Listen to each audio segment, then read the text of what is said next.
Chapter 11. Oh, one, don't do something stupid. Today is my birthday, and am craving some attention as I ponder my passing mortality. So, give me some love in the comments. Mu Lei looked in the distance, silently waiting. He wore black martial clothes with short sleeves, showing his muscular arm. He looked at his wife, and they nodded to each other. Tong Ruobing pointed at him, and tattoos or talisman runes manifested on his arms. They had a plan, and it was time to implement it. With all these talisman buffs, he was in peak shape for the battle. So, he activated his awakening, which was one of the more subtle ones, as 10 stars appeared on his pupil. When the formation activated, the insurgents and eternal powerhouses rushed into the fourth layer. A lightning dragon materialized around Mu Lei's fists, and he rushed forward. He bypassed a few pseudo-eternals and genuine eternals, heading directly for the immortal sovereigns. He exploded a demonic immortal sovereign before rushing to another and punching through her heart. Bang! A palm attack hit Mu Lei on his back, but he tanked it with his flesh and the defensive talisman. Purple gold divine punishment thunder. The sky above the void changed as lightning bolts descended from the heavens to kill as many immortal sovereigns and pseudo-eternals as possible. People resisted, and the other eternals rushed toward him, but Mu Lei and Tong Ruobing ignored them and continued evading and targeting the weaker members. After the lightning bolts stopped, the vibration of thunder followed, killing more people by either exploding their bodies or directly targeting their souls. After all, thunder is the nemesis of everything evil and in nature. Gravity pull, Mu Lei's star beast body is enough, thus achieving its own gravity rotation and pull. So, he released all its power, pulling countless people toward him. They tried to resist, but the pulling force was truly terrifying. Lightning Dominion.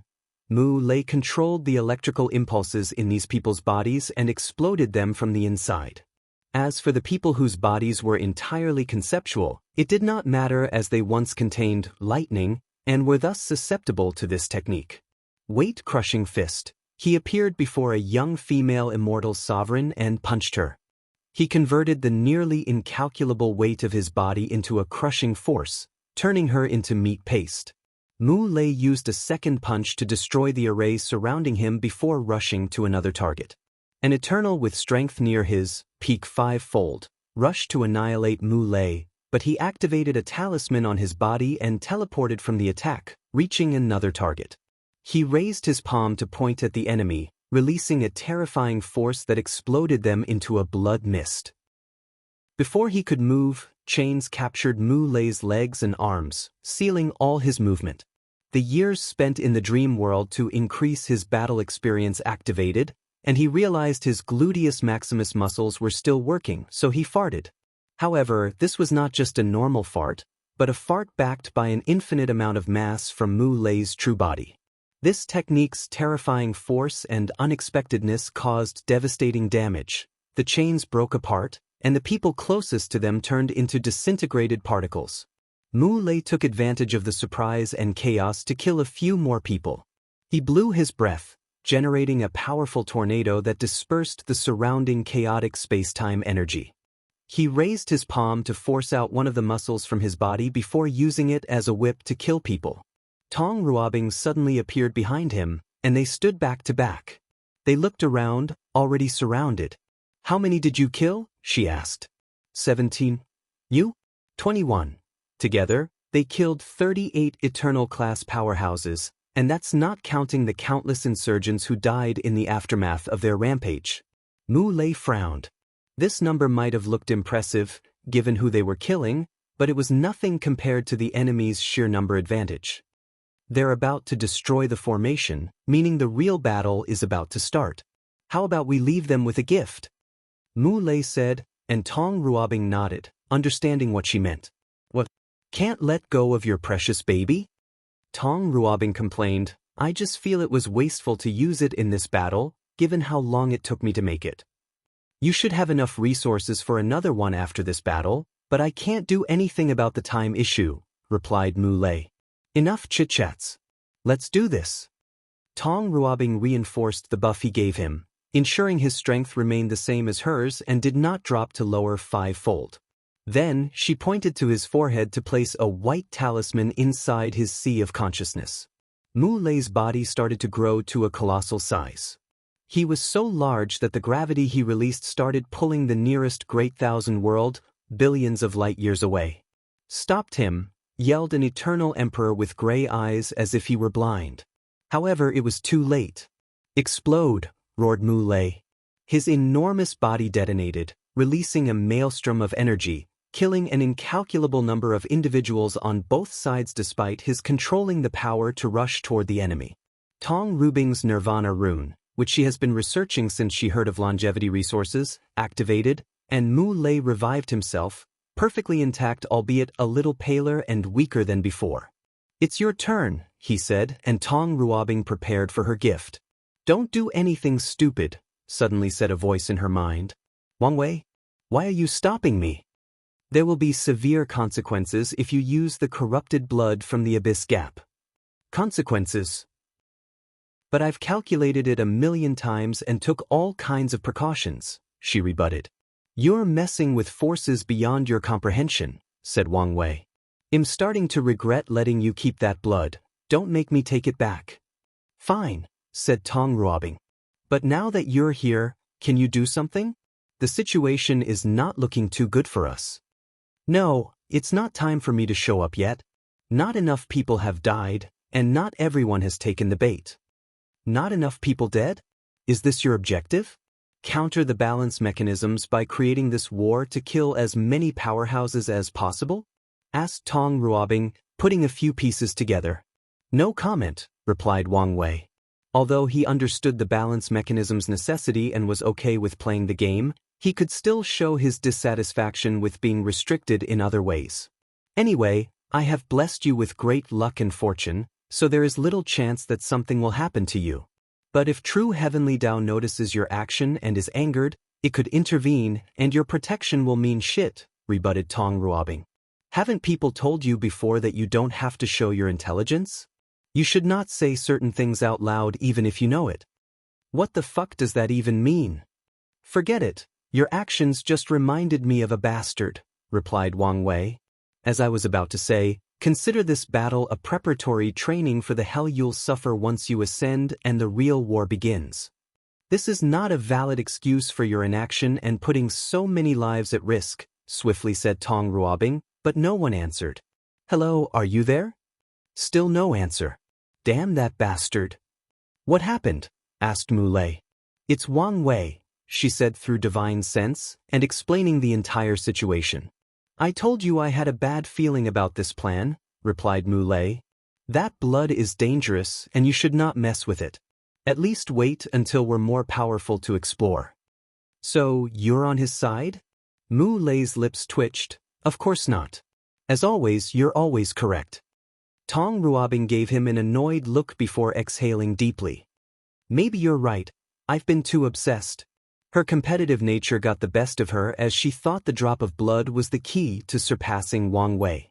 Now, she realized she may have been on a precipice of a horrifying calamity. "I'm glad you can understand," nodded Mu Lei. "Many people think his wife is headstrong, cruel, and an opportunist who will do anything for profit and benefit, but he knows that she tends to take things too far, and most of the time, it's not out of malice, especially regarding any form of competition or race. After the little gift, the enemy suffered tremendously, but their forces outnumbered the myriad Emperor world's allied forces. However, the real battle was about to start, as countless emperors showed up, including Yu Yen and a few from the myriad Emperor world, Wrath, Ji Lanfang, Shi Qian, and Xianxia. The demon-suppressing emperor and the others took their positions in the martial hegemony world. Everyone was surrounded by 3 to 5 eternal powerhouses, who glared at each other while releasing their aura. Ji Lanfang seemed calm compared to everyone, holding a sword in one hand and drinking from a gourd in another.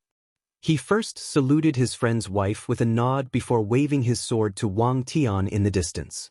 "If you find any errors, ads pop up, ads redirect, broken links, non-standard content, etc., please let us know reports so we can fix it as soon as possible." Chapter 11:02 Gou Dao. After waking up to chat with Tong Ruobing and preventing the sense of foreboding he felt, he continued observing this battle. Something out of his control almost happened, so he needed to be on guard. Although we're outnumbered, our top powerhouses outclasses them, thought Wang Wei. Their most powerful emperor is him? He shook his head as he looked at the handsome young man. Well, their rematch should be interesting. Wang Wei shifted his focus to something else, and a wide grin appeared on his face. The bait is hooked. His plans are never simple, and they usually knock countless birds with one stone, and one of the targeted birds this time around was the corpse-selling sect. So, he engineered a situation full of death and macabre for these people. He does not believe these people would not be influenced by their founder's weird infatuation with death and corpses. Now that the stage was prepared, he only needed to wait. I'll definitely find your headquarters this time and remove this annoying cancer, thought Wang Wei before focusing on other aspects of this battle. What's this? He noticed someone bypassing the precautionary measures he placed in the abyss gap to prevent someone from breaking the seal. However, with this war, he had to deploy all his people, thus reducing the former security measures. Is this some kind of cult whose mission is to release the abomination from the gap? Given how he once killed an infected individual in the Myriad Emperor world, this was not impossible. He suspected there were others, and they all had the same objective. No, this is just a cover, muttered Wang Wei. This person is another upper dimension spy. Didn't I catch them all? After saying these words, he suddenly remembered a song from his childhood on Earth, distracting him for a second. He shook his head to concentrate. I may have underestimated these parasites. Many groups were sent to the lower dimension. Parasites group, number one's group, and now he found a third one. And from the looks of it, this group was unknown to the others. He smiled as his plan accidentally lured someone into the bait, and he could not be happier. With a thought, the spy appeared before him, dressed in all black to cover his face. However, as soon as he laid eyes on Wang Wei, his body began to deform as he rapidly liquefied into a green goo. Wang Wei's first instinct was to stop the process, but his danger intuition activated, and he teleported him away instead. What a terrifying restriction, muttered Wang Wei. He could feel a vicious curse from this person, and if he were hit, he would either die or suffer a fate worse than death. He frowned, thinking about this third group of spies. He wondered whether there were more, and more importantly, how they completely hid from him. The hidden eighth moon, disaster paragon, thought Wang Wei. From my analysis, this man should be an expert at hiding and avoiding danger. However, from his character profile, he should never send a spy as that could compromise his safety.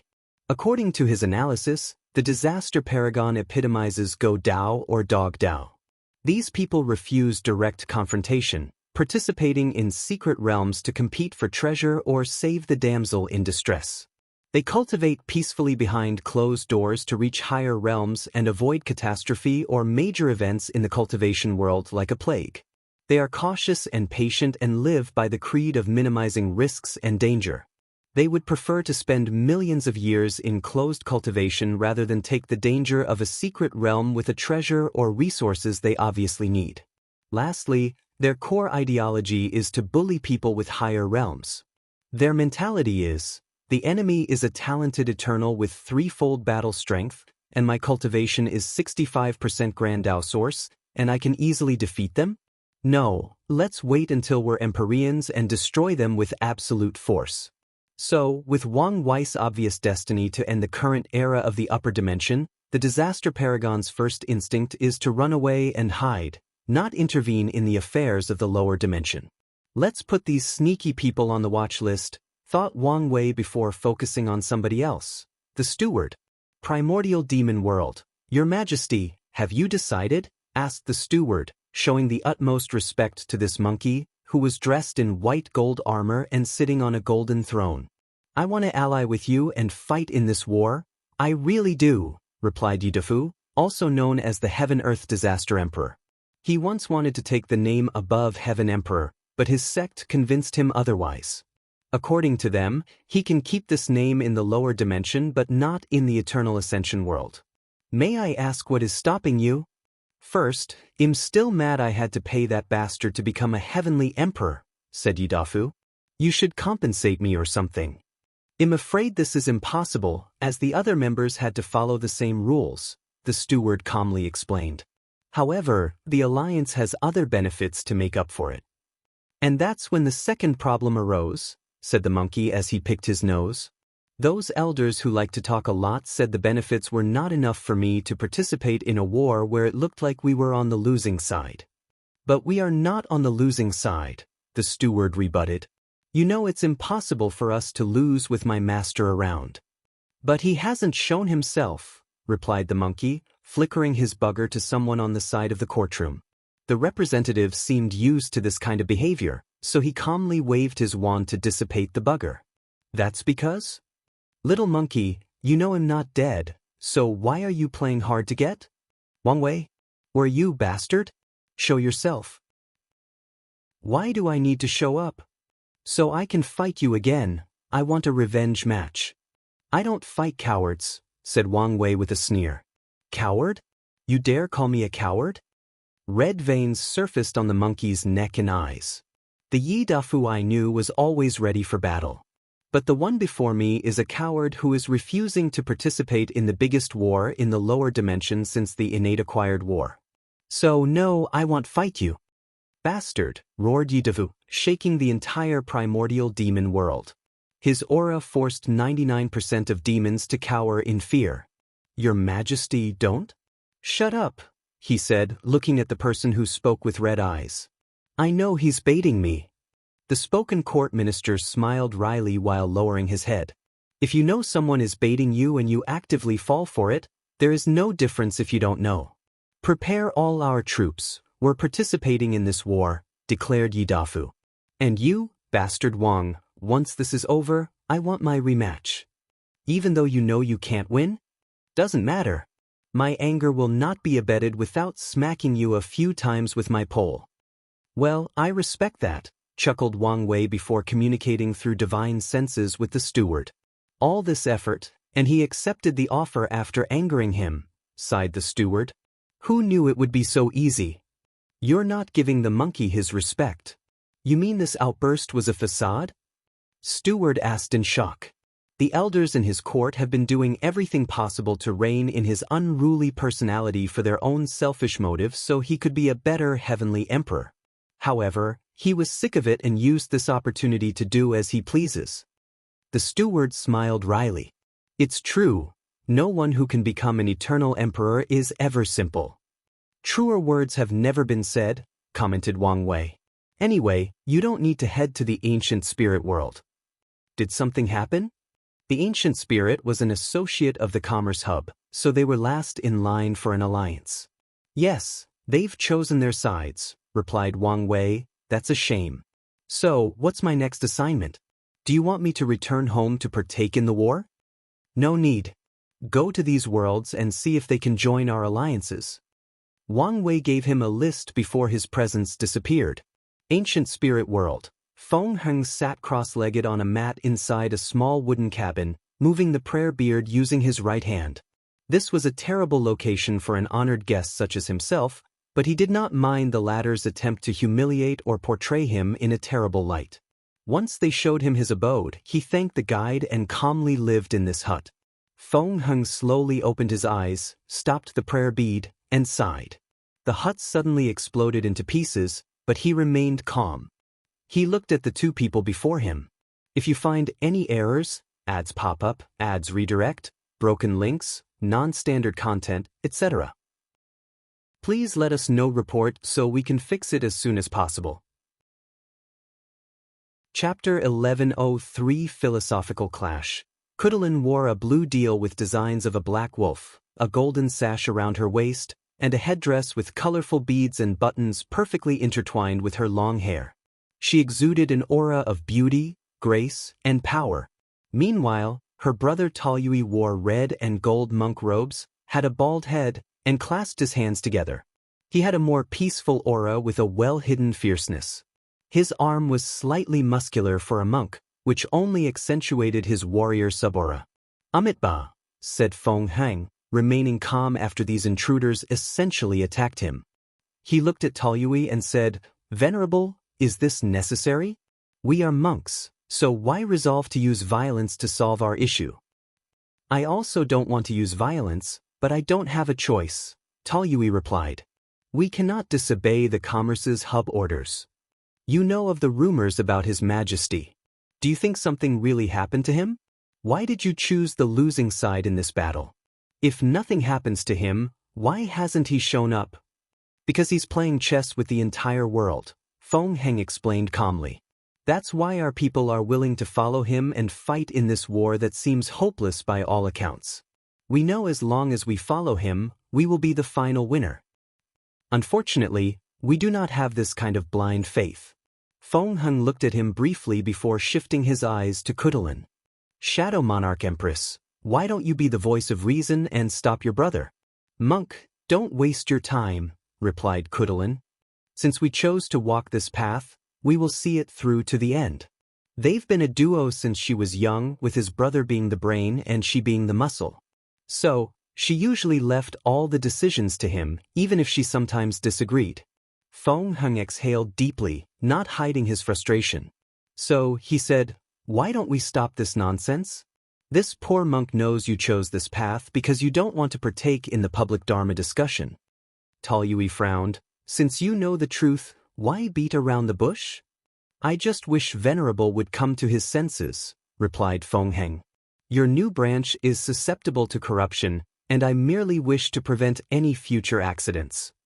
"You want to talk about corruption after what you guys did throughout the lower dimension?" sneered Taoyui. "We have made a mistake and atoned for it. Now, we just do not want to repeat it." "You're so righteous, aren't you?" asked Taoyui mockingly. "Tell me, if I decide to make a deal with you now to trust me and give me some time to develop, and before ascending, I will ensure to live measures to prevent corruption, would you accept it?" "Of course. Without the public Thermon debate or your interference." Feng Heng was silent. "There it is," sneered Taoyui. "What you want is to establish your prestige to ensure your branch of Buddhism is the mainstream." "Amitabha," chanted Feng Heng. "I may be a Buddha but also a man with desires and ambitions. I've spent my life for the revival of Buddhism, and I cannot allow uncontrollable variables that may cause the previous suffering." Feng Heng slowly stood up from the floor. "Finally showing your true color," sneered Taoyui. "And you've never hidden your ambitions," countered Feng Heng. Their eyes met, followed by their aura, which twisted the surrounding space. "Luckily, they have evacuated all the civilizations and weak cultivators. This poor monk does not want to kill unnecessary lives," said Feng Heng. "Your world should have a void battlefield. Let's fight there." "Very well." Khutulun waved his hand to open a portal, and Feng Heng entered after checking for traps. He found himself in a large space with a very sturdy space. Boom! A magnificent flame rushed toward Feng Heng, and this was not an attack but the result of this battlefield's environment. Feng Heng activated his awakening, manifesting as a black and white mandala floating behind him. Taoyui's awakening was a red mask making a fierce look, and Khutulun had shadow wings. Suppress. Feng Heng's Proving Dao artifact, a golden prayer bead necklace, floated above those two, releasing a terrifying pressure to suppress them. Thousands of shadow tentacles rushed from Khutulun's body to strike the bead necklace, but it was useless. Luckily for her, Taoyui's arrow came to assist her. The bead trembled but remained steady. Then, a golden palm descended from the sky to suppress these two even more. A shadow covered the two siblings, and they disappeared from their location. Shadow Wind Arrow. An invisible array rushed toward Feng Heng with immeasurable speed. However, such a tactic was useless to someone with yin-yang eyes, so he casually raised his hand to catch and crush the arrow. Buddha's travel. The Buddha has escaped the physical limitation of his body and the material world. His mind is everywhere, so he can be everywhere. With one step, Feng Heng appeared before them and slapped his palm, releasing a powerful force that sent those two flying. They crashed into a thunder zone in this void battlefield, almost injuring themselves a second time. Luckily, Taoyui used a divine ability to grant them immunity from elemental damage. Shadow Creature. Two shadowy creatures appeared behind Khutulun, one with hands made of curved blades and the other with spikes on her torso, back, and legs. They appeared next to Fen Heng and tried to hack him into pieces. However, a golden light swiftly dissipated their bodies. Yin-Yang closing disc. Two yin-yang symbols appeared above and below the siblings, trying to crush them into meat paste. And this time around, Khutulun could not use shadow teleportation. As the pressure loomed on them, Khutulun had a brilliant idea, and she disappeared from the trap. Did she use the ancient spirit realm as the medium for her teleportation? Her battle IQ is better than I expected, thought Feng Heng, looking in the distance. Fake nirvana. Feng Heng clasped his hand, and his body released a holy light. The barbarian siblings suddenly looked dazed with a dream smile. It was like they were in an ultimate state of happiness.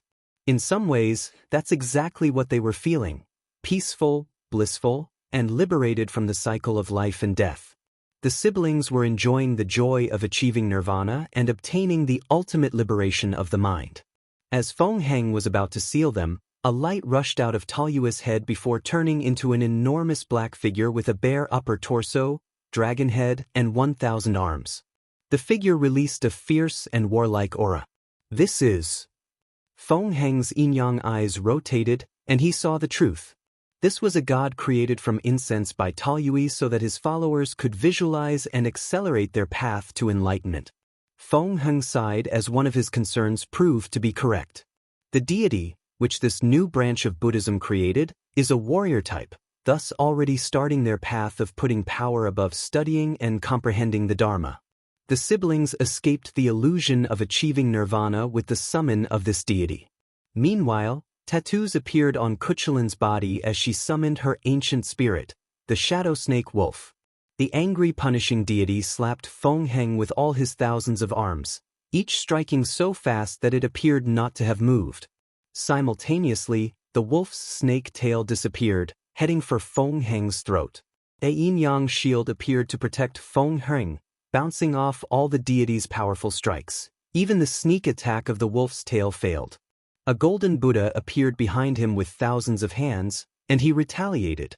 The angry punishing deity tried to keep up as it boosted its speed even further. Sadly, Feng Heng's thousand-hand Buddha was too fast due to his yin-yang Dao, which controlled speed and slowness. Khutulun tried to assist by blessing the deity with her shadow power, making many of his hands invisible and allowing them to teleport through a shadow dimension. The attempt was futile as the golden Buddha landed blow after blow. Feng Heng even gathered the natural disasters in the void battlefield to bless his attacks with certain elemental properties. Some of his hand strikes contained flame, ice, thunder, etc. The deity roared in pain and anger as it had never felt so insulted. The anger seemed to trigger some hidden power, and its aura increased. Its black skin or body turned shades of red, and it grew dozens of eyes in its dragon head. Buddha has no form and is empty, but this appearance is almost demonic, muttered Feng Heng, shaking his head. Return to your root, absolute beginning magic. As soon as he uttered these words, the deity's body began to disintegrate as it returned to its original state, a state of non-existent. Damn it, cussed Taoyui. He had spent so much time and resources to condense this powerful deity, and now, all his efforts were wasted. Veins appeared on his bald head. Calm down, said Khutulun. We need to go all out, or we won't stand a chance against him. If you find any errors, ads pop up, ads redirect, broken links, non-standard content, etc., please let us know reports so we can fix it as soon as possible. Chapter 11:0 for the Khutuluns. I call upon the ancestors of the Khutulun tribe, guide and protect from this mighty foe, declared Khutulun. As soon as she uttered these words, the void battlefield had a subtle shift. A wing suddenly blows all the disaster around the siblings, bringing a cool atmosphere. 11 people of different sizes and sexes appeared, although they were tall and physically intimidating, some more than others. These summoned barbarians looked at Khutulun, and an elderly one with extreme muscles said, "You're the one who summoned us?" "Yes, tribe leader." "So, you're the 12th? Does that mean the Emperor Curse should activate?" The elderly man turned to Taoyui. The 13th? And in one generation? The lower dimension is experiencing turmoil, so things are complicated, explained Taoyui. That would explain why you're a monk, nodded the elderly, who was the tribe's first great emperor and the first person to hold the title of Khutulun. I have no issue with you being a monk, but don't use it to shackle the mind of our people. I would never, replied Taoyui. What about your descendants and heirs? I will ensure this never happens. I'll trust you, nodded Khutulun 1 before glancing at Feng Heng. You call us to deal with a mighty foe, so let's concentrate on the task at hand. He frowned as he realized the severity of this situation. Their enemy had reached the lower end of the five-fold battle realm, while his two descendants only had peak three-fold, Khutulun, and middle three-fold. This won't be easy, he said to the others. Meanwhile, Feng Heng was observing everybody.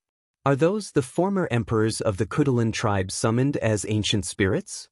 Given how the power system of this world worked, it made sense for them to do this. Feng Heng decided to go all out for this battle and end it as soon as possible. A golden figure appeared above him before fusing with his body, turning him into a golden monk. Was that a golden body of merit? Asked Khutulun 4, a woman dressed in animal pelts with a dead lion coat hanging above her shoulder. She was beautiful with a natural, wild, and fierce aura. It does look like it, but the aura is different, added Khutulun 4, a man 3 meters tall who wore armor covering his wrists, fists, and boots but bared his torso. It's not a real golden body of merit, said Khutulun 3, the first eternal emperor of the Khutulun tribe. He was tall but skinny, but no one would underestimate him because of his stature. That's because he was born with divine strength. At age 3, he killed an ordinary bear with one punch, and at age 9, he killed a Tier 1 demonic beast without even cultivating. What is it then? I don't know, I just know my intuition tells me it's not the real thing. He summoned it from the future, said Khutulun 5, a tall woman with all black deal and a headdress that made her look like it was 2 snakes frozen on both sides of her shoulder. However, her most eye-catching feature was her heterochromatic eyes, gold and silver. She was a legend in the tribe because she was a pseudo-emperor and because she once ripped those eyes from a silver-gold tiger, an innate creature, during an outing in a secret dimension from the old era. The future? He has the potential to condense a body of merit but hasn't gathered enough merit, so he used a time-based spell to summon it from the future, or a potential future. The enemy might be more troublesome than we anticipated, said Khutulun 2, a middle-aged man in a loose, bland black robe who concealed his powerful physique. He appeared to intentionally reduce his aura and presence. Ancestors, you were known for your wisdom. Do you have a plan? Asked Khutulun, who became number 12. I do, replied number 2. Before I reveal, am I to understand you know many divine abilities? Yes, nodded Tolly. Can you? No problem. Then here is the plan, said Khutulun 2. After this quick exchange, everyone prepared for this battle. Khutulun 8, the only member of the group who practiced a professional Dao, blessed everyone with divine runes, talismans. Then, Khutulun 1 and 4 rushed toward Feng Heng. The tribe's founder practiced power Dao, so his fighting style was direct and aboveboard. He punched his opponent with the force of 1,000,000 great thousand worlds, exploding simultaneously. Bang, bang, bang. The attack did nothing to Feng Heng as a golden light around his body blocked all these attacks. Even when number 3, who cultivated weapon Dao, summoned 2 massive hammers and joined on the offensive. Feng Heng punched the elderly man in the face and kicked number 4 in the stomach, sending them flying away.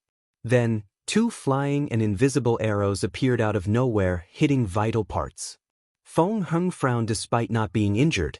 Looking at the source, he saw Taoyui, with Khutulun 9 and 10, each holding a bow and arrow. However, this was his focus as he turned to look at Khutulun 8 and 5. The Khutulun and the talisman maker blessed the arrow, but the main reason my eyes didn't detect it was because of this woman with divine eyes, summarized Feng Heng. He pushed his eyes to the limit before using Buddha's travel to rush to this particular group. He considered the woman a major problem and headed directly for her.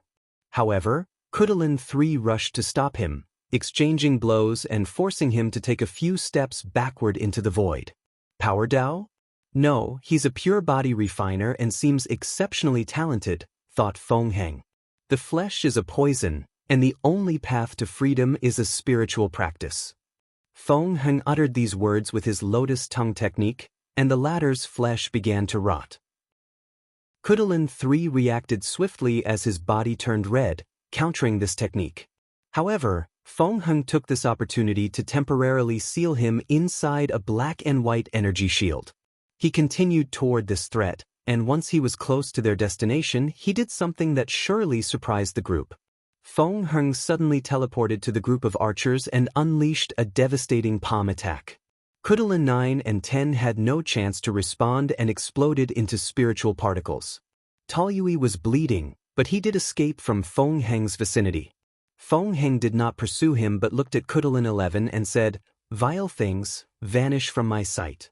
Omicron Khutulun 11 was the shortest of the group and had a pale, almost sickly complexion. That's because his main Dao was poison and curses, which ruined his body in his early years. He never changed it after proving the Dao. When Feng Heng uttered these words, 11 knew he was done for. The golden body of merit is more efficient against vile things like poison, curses, or anything evil or demonic, which are foundations for his Dao. So, a golden light descended from the heavens and purified him into oblivion. Damn it, does he know our plan? Asked number 4. Possibly. No, he doesn't, reassured Khutulun 2. He just has a terrifying battle experience, which is odd given he's a monk. However, his aura is more ancient than normal, so that might be the cause.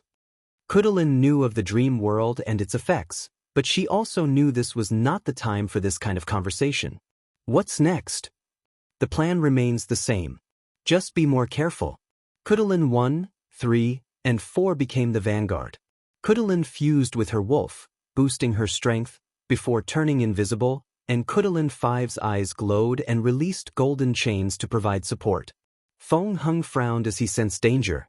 Her chains are targeting my weak points, he thought before evading.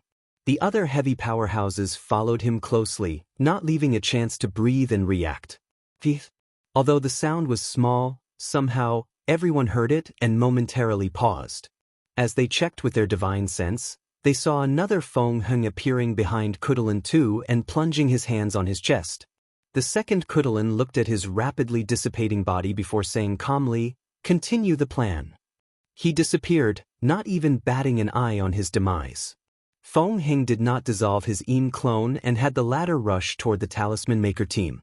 Khutulun 5 activated her eyes, and a moon manifested above them, releasing a light that dissolved the clone. I see. Her eyes are just another version of the yin-yang eyes, thought Feng Heng.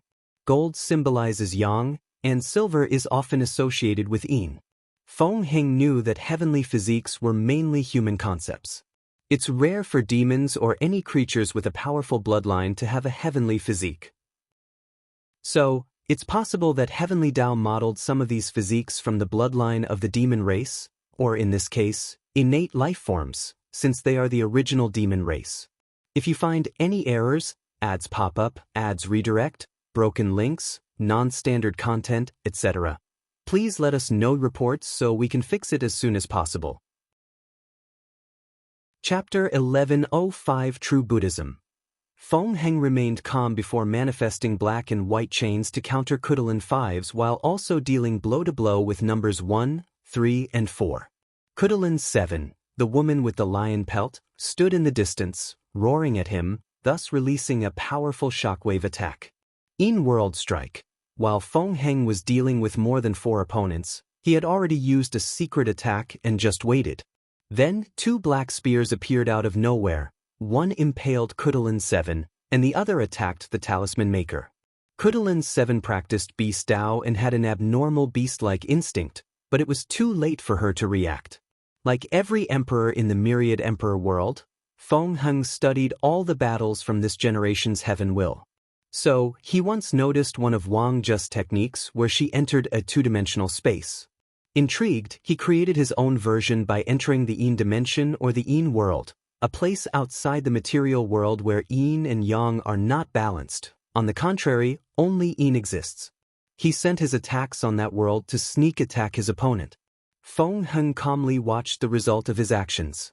Number 7 died with a shocked expression, while number 8, the talisman maker, only injured her shoulder as number 6's eyes detected something at the last minute to save her. Swish! Khutulun 12 appeared out of nowhere and stabbed Feng Heng in the back. However, her dagger could not penetrate his golden body protection. However, she seemed rather calm by this fact. As Feng Heng was about to take action, he sensed something attacking his soul. As expected, Khutulun's attack was from the shadow of his soul. However, this technique was useless to him, as he had seen it during her fight against Su Shi during the Gu Xian trial. He would not fall for something he was already aware of. Feng Heng slightly underestimated Khutulun 12. After so many years, how would her technique not evolve?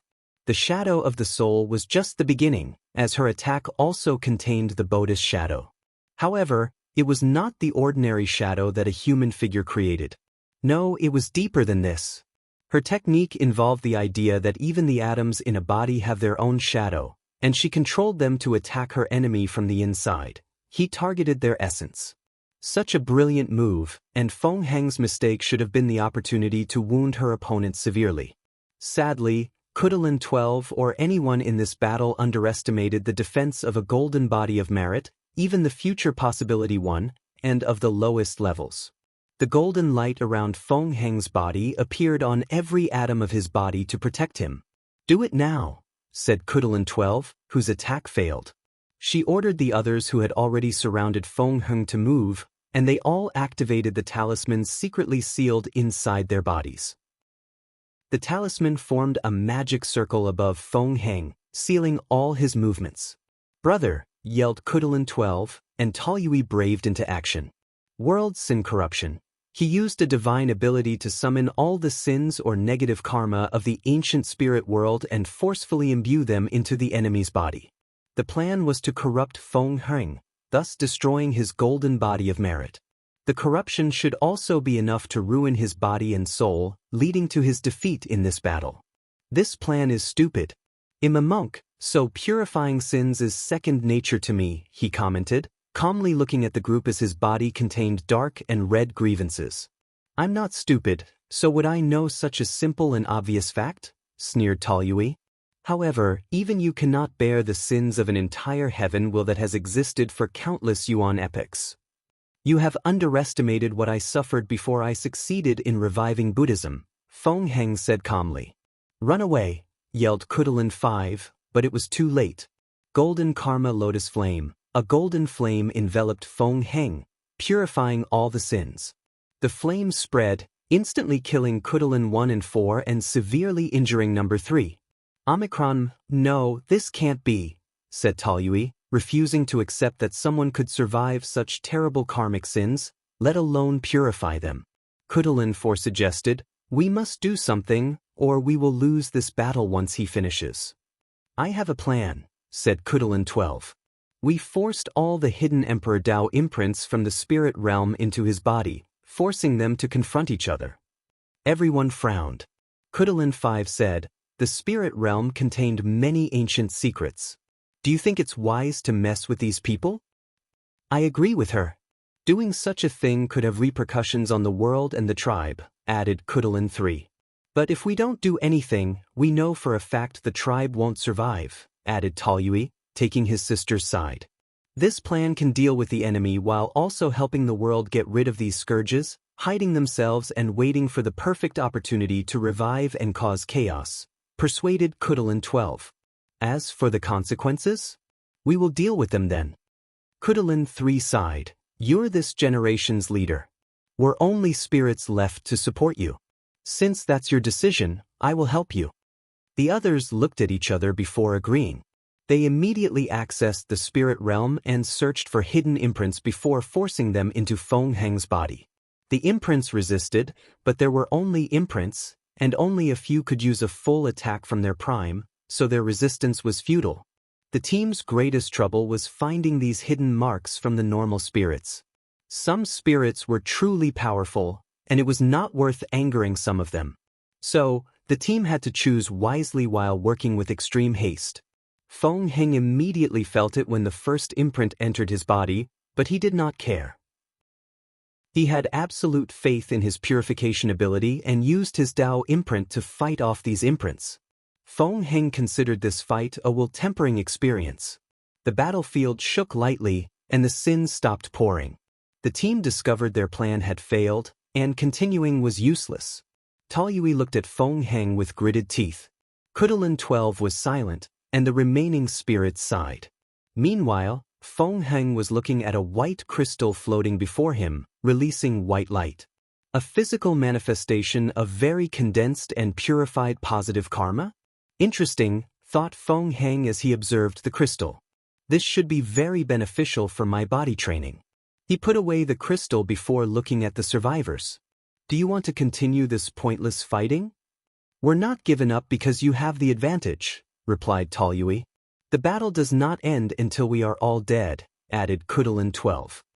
Ba, sighed Feng Heng before going on the offensive. The result was as expected. He slaughtered the injured number 3 and swiftly eliminated the talisman maker, number 8. Sealed number 5 with the intent to fuse this spirit with her yin-yang eyes, and captured Khutulun 12 and her brother. What do you want with us? Asked Taoyui. You know what I want. I will never help you, declared Taoyui. I'm even prepared to watch you slaughter all my believers and people.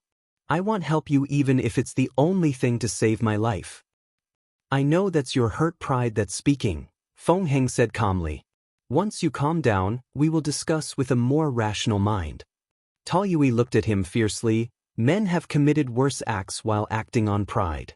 So, as I said, you can kill everyone. Isn't that what you wanted? The rise of Buddhism but curated through your wants and desires? Feng Heng did not immediately say anything. Instead, he looked in the distance with a peaceful aura. I've always thought that Buddhism and cultivation should never be intertwined. The power we acquire always interferes with our practice. We get entangled in the cultivation world's desires for benefits and power. We care too much about our ideology's prosperity instead of focusing on our spiritual practice and helping as many people as possible. If we do not have power, others will oppress and even persecute us, rebutted Taoyui. Yes, that is the excuse used to justify why we need power, said Feng Heng calmly. But is that true? Why not practice a system of minimal power where only a few people practice cultivation to protect the collective while the rest focus on becoming enlightened? Isn't it obvious? The people with the power can easily abuse it, sneered Khutulun, and Taoyui nodded in agreement. If they were true monks, why would they care about their power, let alone abuse it? The two became quiet. Those chosen guardian monks should know why they have this power and what their duty is. Their position should be temporary before another group takes over. Then, they will abandon their cultivation to focus on their practice. Your idea sounds good on paper, but there are too many flaws upon closer look. What? Like lifespan? How are we supposed to achieve enlightenment without the long lifespan of cultivation? You have no idea how much mortals can achieve in their short, limited time, replied Feng Heng, shaking his head. Moreover, you failed to see my point. We could use cultivation to increase our lifespan and help us with our practice. We just won't use them for power and strength. Furthermore, true enlightenment is about cultivating the self and the mind.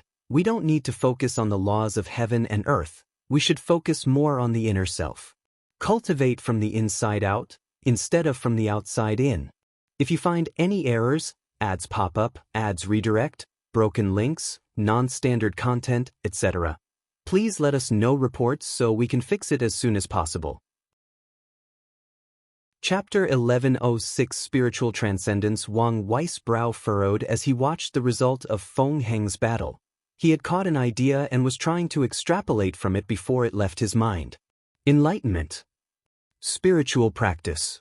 Buddhism, Taoism, or any religion or philosophical ideals or pursue, he thought.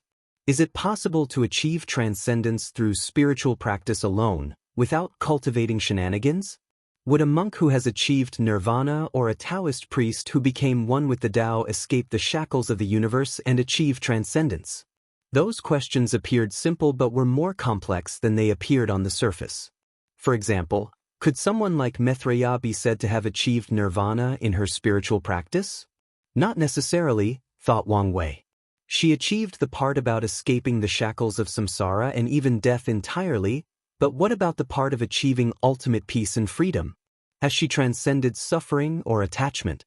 It's obvious that her state of mind has come close to these ideals, but she is still tethered by the state of Buddhism as a religion and the intricate relationship of the cultivation world, which often involves endless struggle, death, and suffering. I could argue her achievement of nirvana is flawed, and she needs the cultivation aspect of Buddhism to make up for it. Many thoughts flashed in Wang Wei's mind. Fengheng might be right. The true path of Buddhism and Taoism in the cultivation world might be to use cultivation as secondary to spiritual practice. They use their longevity to pursue their spiritual practice, and the end zone of this path might be transcendence. Wang Wei had many more thoughts. For example, Buddhism's spiritual practice seemed linked to mind or soul Dao, but that was untrue. If their main focus is to practice from inward instead of starting from outward, spiritual practice might be similar to the true power Dao realm, where there is no need to understand any law or Dao but purely focus on the mind to reach height on par with any cultivators. In other words, their practice is a path of power and transcendence that is not very much affected by foreign aid or grand Dao, just like body refining. Their situation might be even better as grand Dao has not interfered with the spiritual practice path, as it did with body refining path, deduced Wang Wei, who suddenly paused, unless it did and I just did not know about it. He considered the possibility that most monks and Taoist priests in the chaos universes followed the same path as Maitreya and Supreme Unity instead of Fengheng because of Grand Dao scheme. It's also possible that Grand Dao has also regulated the spiritual practice path, just like the flesh tribulations of the true power Dao realm, analyzed Wang Wei. Regardless if this is true, Fengheng might have unknowingly begun his journey toward transcendence with these thoughts, but he doesn't know it yet, concluded Wang Wei. He smirked. I should tell him to see how things go. He wanted to summon Fengheng to talk immediately but stopped himself. It might be best to be prudent. Fengheng had these thoughts but has not acted on them. He must also consider the ramifications of revealing such information, as it could trigger Grand Dao or some other entity's gaze. The best option is to wait until I've determined whether Maitreya is trustworthy, run this idea by her, and then tell Fengheng. After all, I am a novice in Buddhism, and my idea might just be nonsense. Wang Wei calmed down, deciding not to rush. Then, another thought flashed in his mind. Assuming my thoughts are correct, what would happen to Gautama, the creator of Buddhism, who achieved true nirvana without cultivation on earth? Not just him, but any monks who succeeded in a place like the prehistoric world?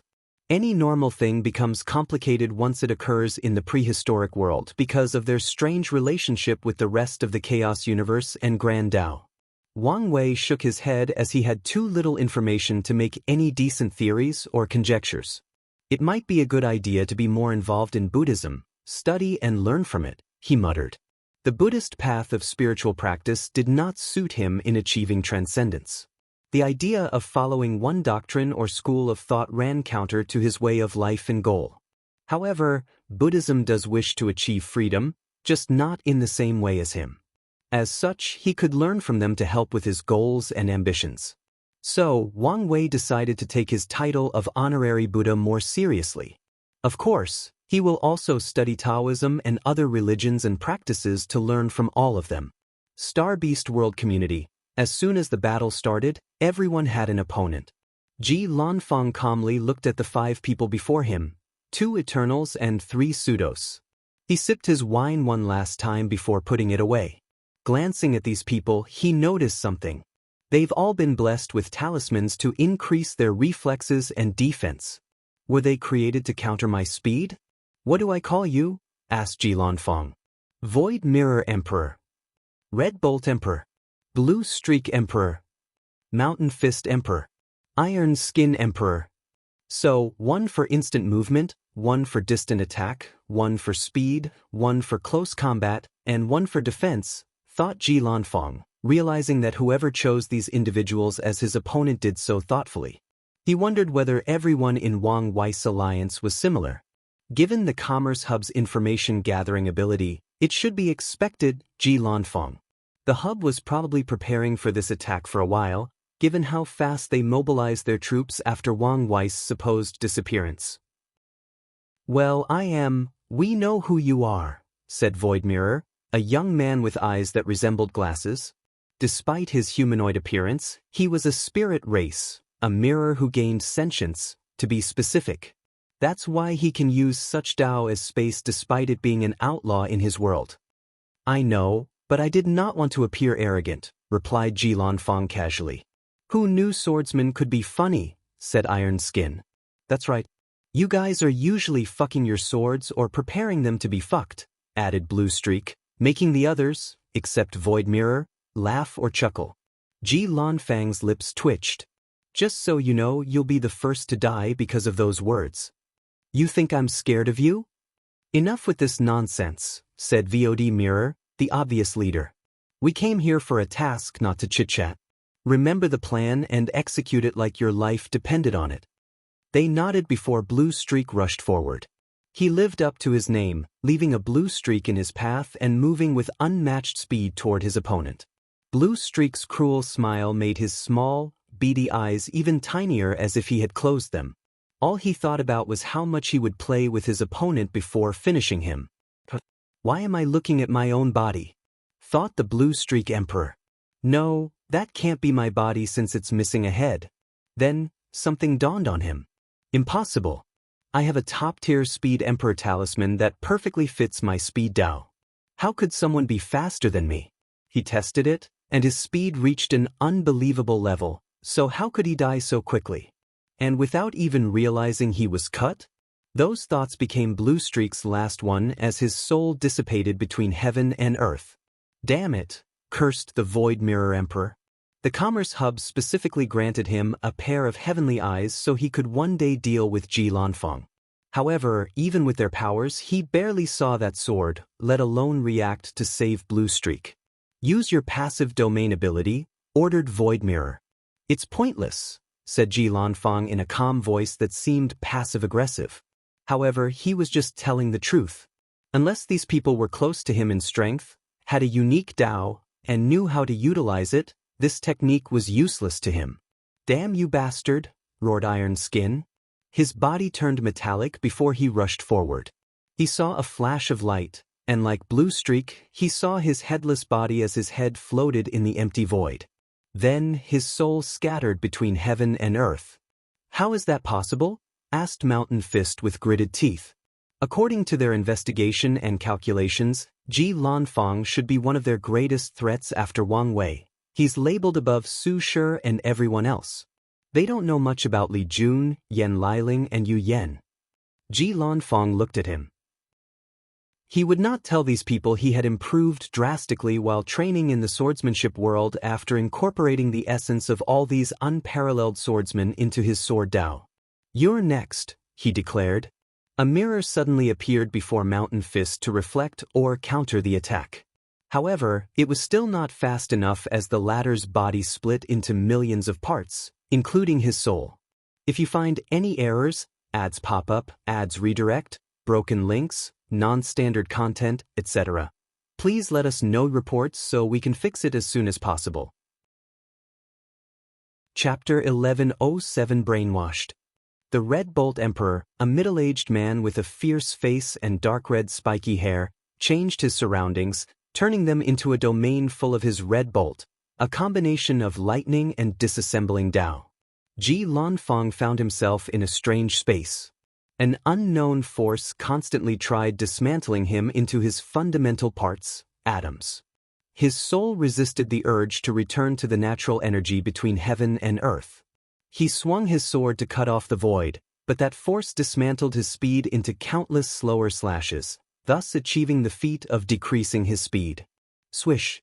A bolt of red lightning rushed toward Ji Lanfeng, and he countered it with a fast sword slash. However, he missed since he was not fast enough, and his body had to move independently to evade. This technique divided his speed, which could be considered one of his counters. Red bolt fired or lightning bolts rushed toward him when he saw the first test was successful. However, Ji Lanfang raised his speed, barely managing to block these attacks. The Void Mirror Emperor, observing from the side, raised his hand to fire a blue light into his partner's body. Red bolt's aura suddenly increased along with his power. The dismantling aspect of his Dao became more efficient, further dividing Ji Lanfang's speed, and his lightning bolt's speed drastically increased. Sword stacking skill, hundreds of afterimages appeared behind Ji Lanfang, each swinging their swords before fusing with his body. Then, with one slash, he cut off thousands of lightning bolts. By stocking countless sword slashes, his speed reaches another level. After realizing this change, the Red Bolt Emperor's face changed, so he went all out. In his domain, every subatomic particle was a red bolt traveling at speed countless times faster than light. However, Ji Lanfang remained standing without any change. He moved so fast to deal with these bolts that it appeared he had not moved. The Void Mirror Emperor raised his hand to send another blue light into his body, further boosting his stats, but it was useless. Ji Lanfang took one step to appear before his opponent and slash his sword. A mirror blocked his attack, even trying to rebound it. However, his method of stacking attacks allowed him to slash through it. Red Bolt took this opportunity to summon pure white armor. Ji Lanfang's sword hit his opponent with no result. An entire armor composed of infinitum? Asked Ji Lanfang, not hiding his surprise. The Commerce Hub is truly rich beyond comparison. Infinitum is considered the hardest tier 10 metal, even having the indestructible label in its tier. This kind of resource is considered rare even in the upper dimension, yet these people had enough to make an entire suit of armor. We've been preparing for this war for a long time, and will do anything to eliminate all of you who dare to resist our power, Red Bolt sneered. A staunch loyalist, huh? Said Ji Lanfang calmly. Why didn't you have such vigor when Wang Wei was here? Does that even matter? He's gone, and we're the final winner. We can even write history as we see fit, Red Bolt countered. Ji Lanfang shook his head. Did I say something wrong? It's obvious that you people have been in power for too long and have become too comfortable, Ji Lanfang replied. What does that even mean? The Red Bolt Emperor felt this man was speaking nonsense. They've always been careful, so how come they have become complacent, according to him? Let me ask you, why hasn't the Commerce Hub spread to every corner of the lower dimension? We have spread to a third of the lower dimension. That's more than enough, as being too large is not necessarily good. That's just what you say to people, but according to your history, you've tried expansion many times, but each time has failed for various reasons. So, isn't it obvious why? Your destiny is not enough to become a larger force. And one of the fundamental rules of luck or destiny is whatever goes up must come down. Are you insinuating that this war is the beginning of our waning destiny? The start of our luck backlash? That's ridiculous. Is it? You've ruled for far too long. During the early stages, your existence prompted the development and growth of the lower dimension, so you had true heavenly Daos blessings. But now, your strict hierarchical structure has become a cancer in the world as a few individuals ruthlessly exploit everyone else for their own benefit. So, true heavenly Dao has decided it's your time to either change or be destroyed. You're talking nonsense again. Our existence has allowed worlds to exchange knowledge, resources, cultures, and communication. We've elevated the lower dimension's strength, not exploited it. Do you truly believe so? Of course. As an eternal emperor, couldn't you observe the Commerce Hub's chi luck and see its deterioration? Ji Lanfang asked, extremely baffled. It was one thing if the opponent was fighting purely for its benefit and preserving his way of light, but another when he truly believed something so absurd. I saw it and it was perfectly intact. Is that so? Said Ji Lanfang, deciding it was pointless to discuss this blind idiot who was somehow brainwashed to such an extreme. In hindsight, he has to praise the Commerce Hub for such an achievement. After all, no one who can become an eternal emperor is an idiot. In that case, let's agree to disagree, Ji Lanfang said, ending this conversation. Fine by me. The Red Bolt Emperor raised his hand to summon 2 deep red lightning bolts before rushing forward. He was more confident in himself with an armor that provided maximum defense. Swish! The Red Bolt Emperor saw a white flash of light, and before he could even form a thought, he saw his body as his detached head floated in the void. How is that possible? My friend's Dao is all about cutting, so I learned a few things from him, Ji Lanfang explained before turning to the Mirror Void Emperor. You've been concocting a plan for a while now. What is it? You'll soon find out. A mirror appeared before the Void Mirror Emperor, and a clone walked out from the mirror, looking exactly like the original. Then, a blue light flashed around both of their bodies. I was right. The Commerce Hub gave him a unique chi with the power to boost stats and abilities, Ji Lanfang thought before going on the offensive. His sword moved as if the concepts of matter, energy, gravity, friction, space, and time had no restraint on it. Usually, this is where the enemy is either slayed or they found a way to block, and this time, it was the latter with a twist. As Ji Lanfang's sword reached one of the clones, his sword began to slow down until it was moving slower than a turtle. Time deceleration? No, this is something different, he thought, his mind working on overdrive. His Dao is a combination of space and mirror. Mirror, inversion. She inverted my speed, turning into slowness. While one Void Mirror Emperor temporarily restricted Ji Lanfang, the other rushed to attack. It had two spikes in his hand that were made from shards or of a collapsed dimension, resembling weapons composed of mirrors. As the second Mirror Emperor attacked, a sword emerged from Ji Lanfang's flesh. He blocked the space shard weapon, baffling the Void Mirror Emperor. So, he tried again, releasing a barrage of stabs and strikes, but Ji Lanfang's body had grown hundreds of spikes, all made of swords. Bang! Ji Lanfang broke through the technique restriction using a subtle yin-yang technique that involved using the yang energy from his fleshly body and the yin energy from his soul.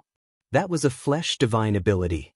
I thought swordsmen disdained to cultivate the flesh, asked the Void Mirror Emperor, not hiding the mockery in his tone. Time has changed, and you need to keep up, replied Ji Lanfang, deciding to be more serious. He used the E10,000 sword body technique, a body refining technique that allowed him to temper his body by absorbing or fusing with swords. He created this technique to temper his body and used the sword wills remaining in famous swords to temper his swordsmanship. Ji Lanfang tightened his grip on his sword, gathering the terrifying force from his flesh. He perfectly combined all his Bodhi strength or force with his skill and sword Dao, elevating his strength to a higher level peak 5 old, to be exact. This strike could not be described in words. Did it ignore the concepts of space, time, matter, energy, and other concepts? No, it did not just do that. Instead, it used these concepts to further boost the attack's speed, entering a realm that cannot be easily described in words. The truly scary thing is that this was not even Ji Lanfang's limit. He could swing his sword even faster. If you find any errors, ads pop up, ads redirect, broken links, non-standard content, etc., please let us know reports so we can fix it as soon as possible. Chapter 1108 Sealed. Despite this wonderful strike, which, due to its speed, edged the boundary of art, the Void Mirror Emperor reacted. To be precise, he had prepared for such an eventuality. So, as the sword approached its destination, it experienced a few things. The strike experienced another inversion, trying to slow it down, a second inversion, turning from a strong attack to a weak one, and a third inversion from a cutting attack to restoring the body. Additionally, the Void Mirror added a reflection technique on both bodies.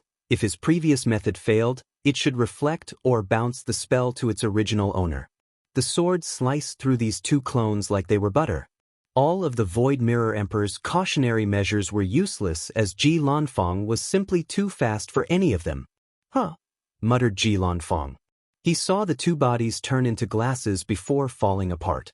Both mirror clones? He did not notice this subtle change, so he took this time to observe his surroundings.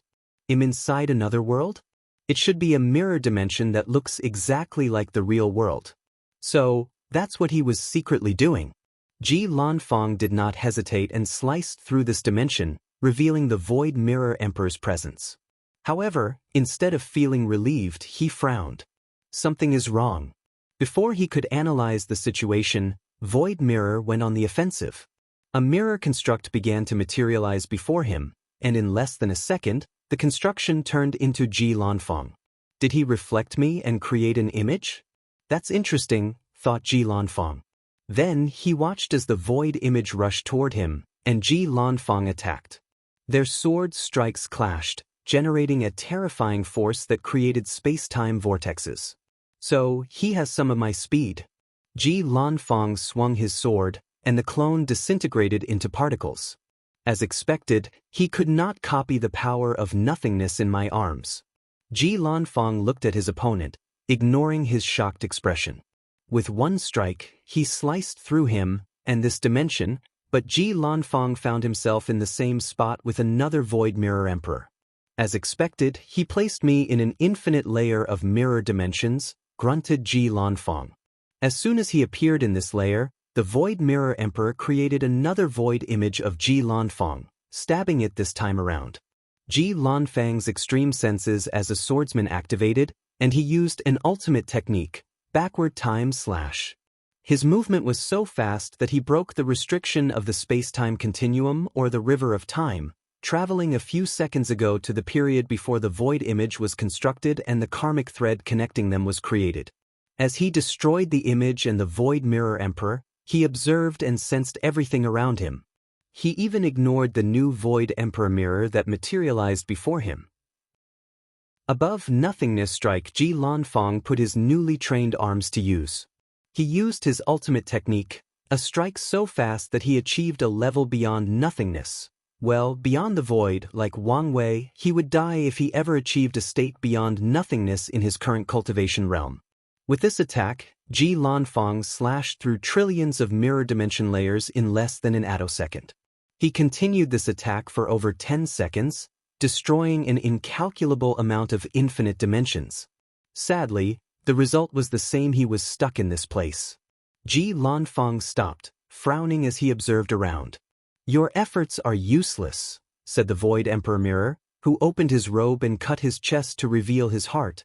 It was transparent as if made of glass. "A void beast heart," said Ji Lanfang. "Not a simple void beast heart, but one blessed in their headquarters," corrected Void Mirror. "They gave it to me just to seal you here and prevent your interference in this war. Do you think this is enough to stop me? Maybe alone it's not. But with the Sage Blessing Qi, don't expect to leave this place anytime soon." Ji Lanfang had heard of the Sage Blessing Qi, a unique energy from the Source Qi space known for its buff or assistance abilities. No wonder Wang Wei wants to get his hands on the Commerce Hub. These guys are unreasonably rich. Ji Lanfang looked around, looking for weaknesses and flaws in this prison. He once fought a swordsman in the swordsmanship world whose sword Dao was to find or create flaws in his opponent, and he became the victor by learning from his opponent. He found a spot and struck, destroying countless more layers. This method allowed him to eliminate more layers with one attack, but he was still stuck in this terrible place. What a pain, thought Ji Lanfang, trying different methods. "You're not getting here," mocked the Void Mirror Emperor. In the end, Ji Lanfang decided to drink and wait. He had done his part by killing 4 eternal powerhouses and forcing one to be stuck with him. So, he was just going to wait until someone came to rescue him or Wang Wei returned to clean up this mess. Star Beast World Community. When the 4-layer array disintegrated, the Demon Suppression Emperor was prepared. She wore white-fitting martial clothes with a black sash as a belt, short hair, no sleeves showing her muscular shoulders and biceps, and a bandage around her fist. Her clothes hung over her private area while leaving ample room for her well-toned or muscular legs. She was the definition of a muscle beauty. As Honghua held her 2 swords, her aura was vast, fierce, noble, and wild. As a human emperor, she naturally exuded respect, and her swords naturally released a suppression and repellent against any demon race. 5 people rushed to her, 1 eternal, 2 pseudo-eternals, and 2 immortal sovereigns. She frowned as she realized this battle would not be arduous. As she observed these people while they did the same, a tear in the void appeared, alarming everyone. A woman with deep blue hair who can only be described as regal and majestic walked out. Blue Phoenix, uttered Honghua, "Ill deal with her," said the Blue Phoenix Empress to the others. Advisor Deng Chong ordered us to kill our enemies as swiftly as possible using our number advantages. Then, go find someone else more powerful to deal with. She's my prey. Orders are orders. Do you want to fight? Asked Blue Phoenix. Who's scared of you? Replied the Greenwood Emperor, a famous gambler from the bountiful harvest world, one of the famous 5 elements worlds. The Greenwood Emperor did not choose his title because he lost the right to name himself in a gamble, so he had to choose this stupid name. He had bet on this war, especially on killing a few eternal powerhouses. From the information he gathered, the Demon Suppression Emperor was one of the weakest in this group, so she became his prey to ensure he won his bet. Fine, I'll deal with you first. A cold flame enveloped Blue Phoenix, followed by a cold mist. Her aura locked into Greenwood, preparing to strike at any moment. Damn woman, don't you understand the situation? He realized this crazy woman was really about to fight him. Do you think I care? I'll kill anyone who stops me from killing this woman. Greenwood bit his teeth, and his eyes flashed with ruthless light. He looked at his followers or partners and said, "Let's deal with her first before killing the Demon Suppression Emperor." The others immediately hesitated. They knew the consequences of attacking one of their own. Don't worry, they'll take the full responsibility, reassured Greenwood. So, the others looked at each other to communicate with their eyes and decide what to do. As they were about to make a choice, a voice rang in their mind. Enough, said Deng Chong. Greenwood, go find another opponent and leave her to Blue Phoenix. But she was my opponent first. Do as I say. Woman? I dare you to finish these words? Sneered Deng Chong. Do I need to remind you how much you owe us? Before you repay it, remember, we own you. Greenwood clenched his teeth, glaring at Blue Phoenix, who returned the favor with a haughty and sneering look. Ultimately, he sighed in resignation. As he was about to order his people to relocate, he heard a sound, and his body reacted. It was too late.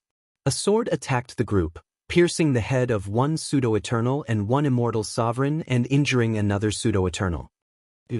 He roared, looking angrily at Honghua, who was extremely calm. Her attack was timed perfectly when these people's guards and disregard towards her were at their lowest.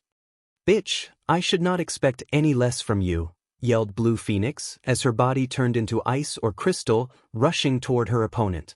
All is fair in war, replied Honghua calmly. You would have understood this had you lived my life.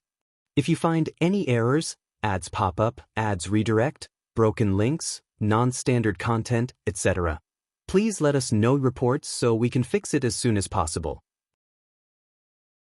Chapter 1109 Animosity. The Blue Phoenix Empress activated her awakening, which manifested in a blue armor that perfectly accentuated her well-developed body and 2 blue-black wings attached to her back. The interesting part about this armor was the small science fiction, making it resemble a mech instead of an ancient battle armor. Blue Phoenix rushed to her opponent, using her long nails as a weapon. Honghua, also in her awakened form, which gave her a red marking around her eyes and chains attached to her weapons, easily blocked this attack with one of her swords. However, her eyes immediately squinted. Feel it, don't you? Sneered Blue Phoenix. Your weapon can no longer suppress me. Did the Commerce Hub give you something? Asked Honghua. Powerful shockwaves destroyed the surroundings as their weapons clashed. What do you think? The Commerce Hub offered Blue Phoenix a talisman that would make her completely immune to the suppression of those 2 swords. So, she did not hesitate to take this opportunity to get her revenge. So, that's why an arrogant woman like yourself chooses to become someone else's lapdog. You think your words can influence my mind?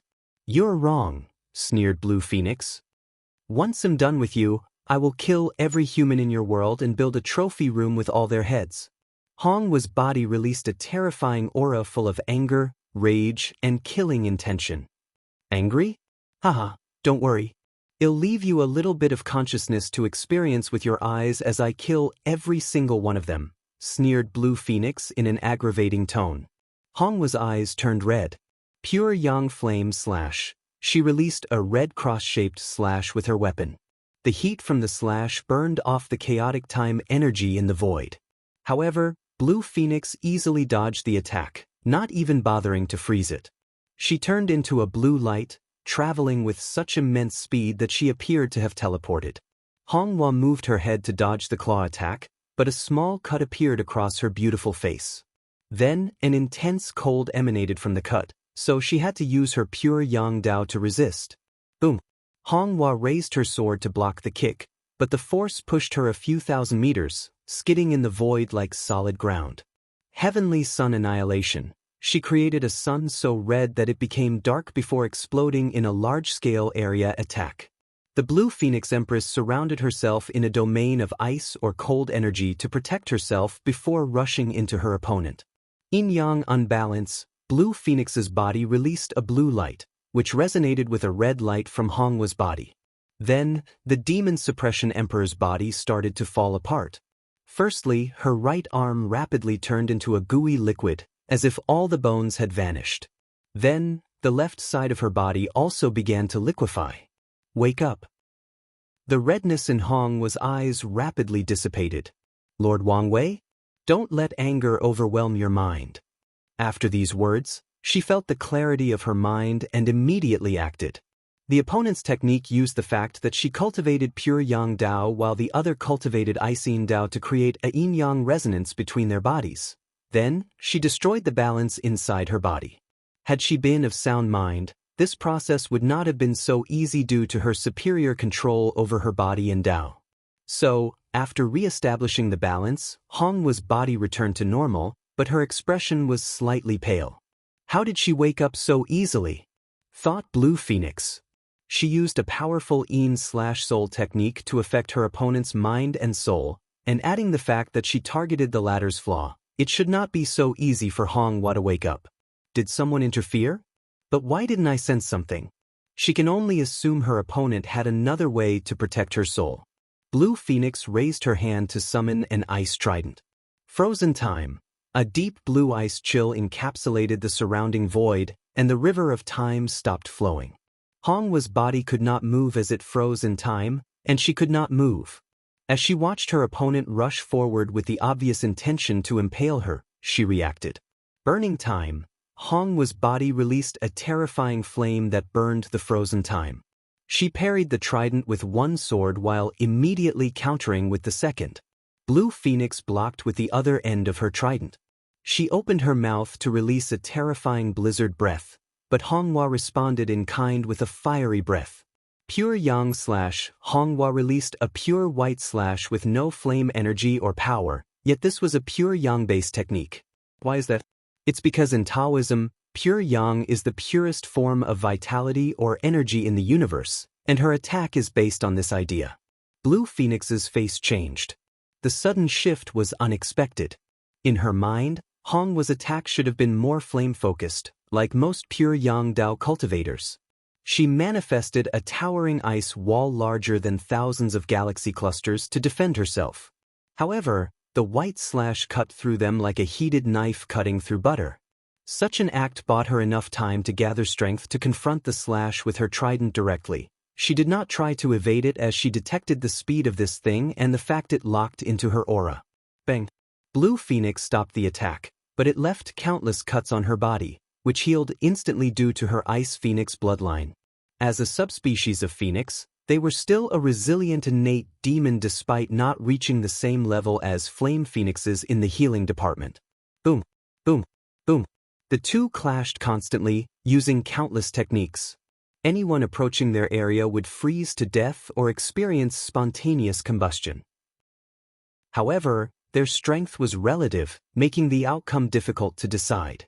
Suddenly, the two separated while glancing at each other. They knew they could not continue as such, so they must use their best technique to end this fight as swiftly as possible. "Can I ask you something?" said Honghua. "I don't mind listening to your last words." "Why do you hate me so much?" asked Honghua. "At first, I thought it was because of what I did to the demon race in my world. But after so many encounters, I can tell this animosity is personal. Because you killed the love of my life." "Who exactly are you talking about?" "She had killed too many demons to remember." His name was Yi Tuji, and he was my everything, said Blue Phoenix, her eyes full of love, reminiscence, hatred, and hope. However, Honghua frowned, not remembering anyone with this name. In fairness, she did not know the names of most of the demons she killed. Before my bloodline awakened, I was only a regular ice swan, which made my family treat me like the biggest disgrace in the world. The Heavenly Ice Swan clan is powerful and respected in the desolate demon world, but she was a regular ice swan despite being born in such a clan and the patriarch lineage. I met him when he came to our clan for a rare resource to temper his body.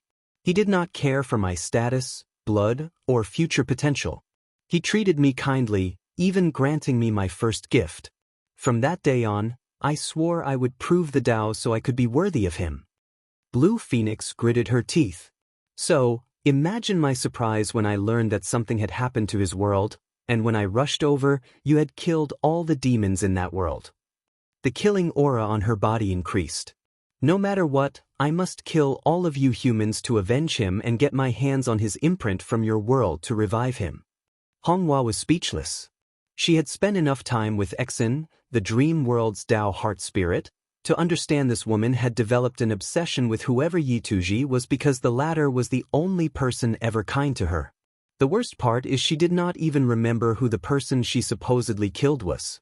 She's obviously crazy, but it's best not to say anything. She did not want to emotionally rile up this woman and give her a power-up. Although such a tactic might affect her mind, it's more likely that she entered a calming rage state. Let's end this once and for all. No problem with me, sneered Blue Phoenix. Pure Yang state Honghua released a blinding white light, and once it abetted, she had pure white armor with a skirt and pants perfectly accentuating each other. Even her weapons and chains had become pure white, granting her a pure, noble, and holy aura. Blue Phoenix immediately furrowed her brows. This is unexpected, she thought. If you find any errors, ads pop up, ads redirect, broken links, non-standard content, etc., please let us know reports so we can fix it as soon as possible. Chapter 11:10 Depressing Mood. Blue Phoenix faced a slight dilemma. The best option to counter Hong was technique was to use a pure Yin state, but she knew her understanding and application of pure Yin could not compare to the opponent. So, it would be in her best interest to use a technique that suited her better. Ice Phoenix transformation. Blue Phoenix's body released an intense blue light, rapidly transforming her into a colossal blue phoenix with blue flame on her body that released cold mists. She was beautiful, majestic, and the embodiment of nobleness. Blue Phoenix chirped, and her voice echoed in the minds of countless people in the void, making their bodies tremble as if they were cold. Blue Phoenix looked at Honghua with her beautiful voice, and a moment of hesitation flashed in her mind. After proving the Dao, she completely purified her bloodline to become a pure phoenix. One of the abilities that she acquired was a heightened sense of danger. Now, she was sensing danger from Honghua. No matter what, I cannot back down now, she thought. Frozen world. At the beginning of a world, there is a period where Yin and Yang are divided. In that period, the Yin and Yang worlds existed. The Yang or flame world has the most intense heat, while the Yin/frozen world is the area with the coldest ice or chill. Blue Phoenix recreated that period of creation with this attack. Honghua watched everything with an unfazed look and attitude. Slowly, she headed toward her opponent. Every time the chill touched her body, it was instantly purified into the purest energy between heaven and earth, which she could absorb for her use. Pure Yang rejected anything she decided was not pure, including objects, attacks, and concepts. So, even the coldest chill between heaven and earth became nourishment for her. No, said Blue Phoenix, but Honghua ignored her. She appeared before slashing her swords. The phoenix's body created an ice armor, but the sword purified the ice instantly to chop her into pieces. Blue Phoenix reacted by changing her attack to focus less on the body and attack the soul. In other words, she focused less on ice and more on the Yin aspect. However, Hong's pure Yang state protected every aspect of her body, so the Yin energy was also purified. The sword strike cut Blue Phoenix into two despite her attempt to freeze the cut-off part as a healing tactic. However, the purifying power inside her body worked against her. Honghua went for a second strike, targeting the soul this time around. "No!" roared Blue Phoenix as she resisted to no avail. However, at the last minute, right before she entered limbo, she used a brilliant technique. She froze the concept of death on herself, delaying the time she died. "Do you think I will die so easily without taking you down with me?" Blue Phoenix thought as she amassed all her hatred and obsession. Honghua sensed something and wanted to run away. Sadly, it was too late. Blue Phoenix cast a curse that combined her hatred, obsession, and pure Yin Dao. If pure Yang is the embodiment of all that is pure, then pure Yin is the opposite. They complement each other while also being opposite. Once the curse hit, Hong's body turned pale, and her pure white armor rapidly turned dark. To combat the corruption, she released a more intense light. "Hee, if I have to die, you'll come with me," sneered Blue Phoenix, and Honghua blasted her into smithereens with a blast of white energy. She then focused on preventing the spread of the corruption. She succeeded in putting a temporary seal after a quarter of her armor turned white, but Honghua knew she would suffer once she dispersed the armor. Honghua exhaled deeply, taking this opportunity to overview this fight. She glanced at the demon suppression swords. Everyone was right. I relied too much on these things. She relied on these swords to survive the turmoil of the demon supremacy world. She knew she would not survive without them. As such, she grew attached to them, considering them as another limb. During her training to prepare for this battle, she spent much time on the weapons, achieving a level on par with fivefold. However, Blue Phoenix's method rendered them useless, so she could only rely on her real strength of peak threefold. "Not just them," continued Honghua. "Even the human race has become my restraint." Wang Wei once warned him, saying that as a human and heavenly emperor, she had a lot of potential, but as much as the human race granted her strength and power, they also restricted her. She did not agree with these words, but during today's fight, she saw the proof. She sensed people coming, so she had to focus on the upcoming enemy. Commerce Hub Headquarters. Wang Wei saw Hong's battle and heard when she mentioned Yi Tuji.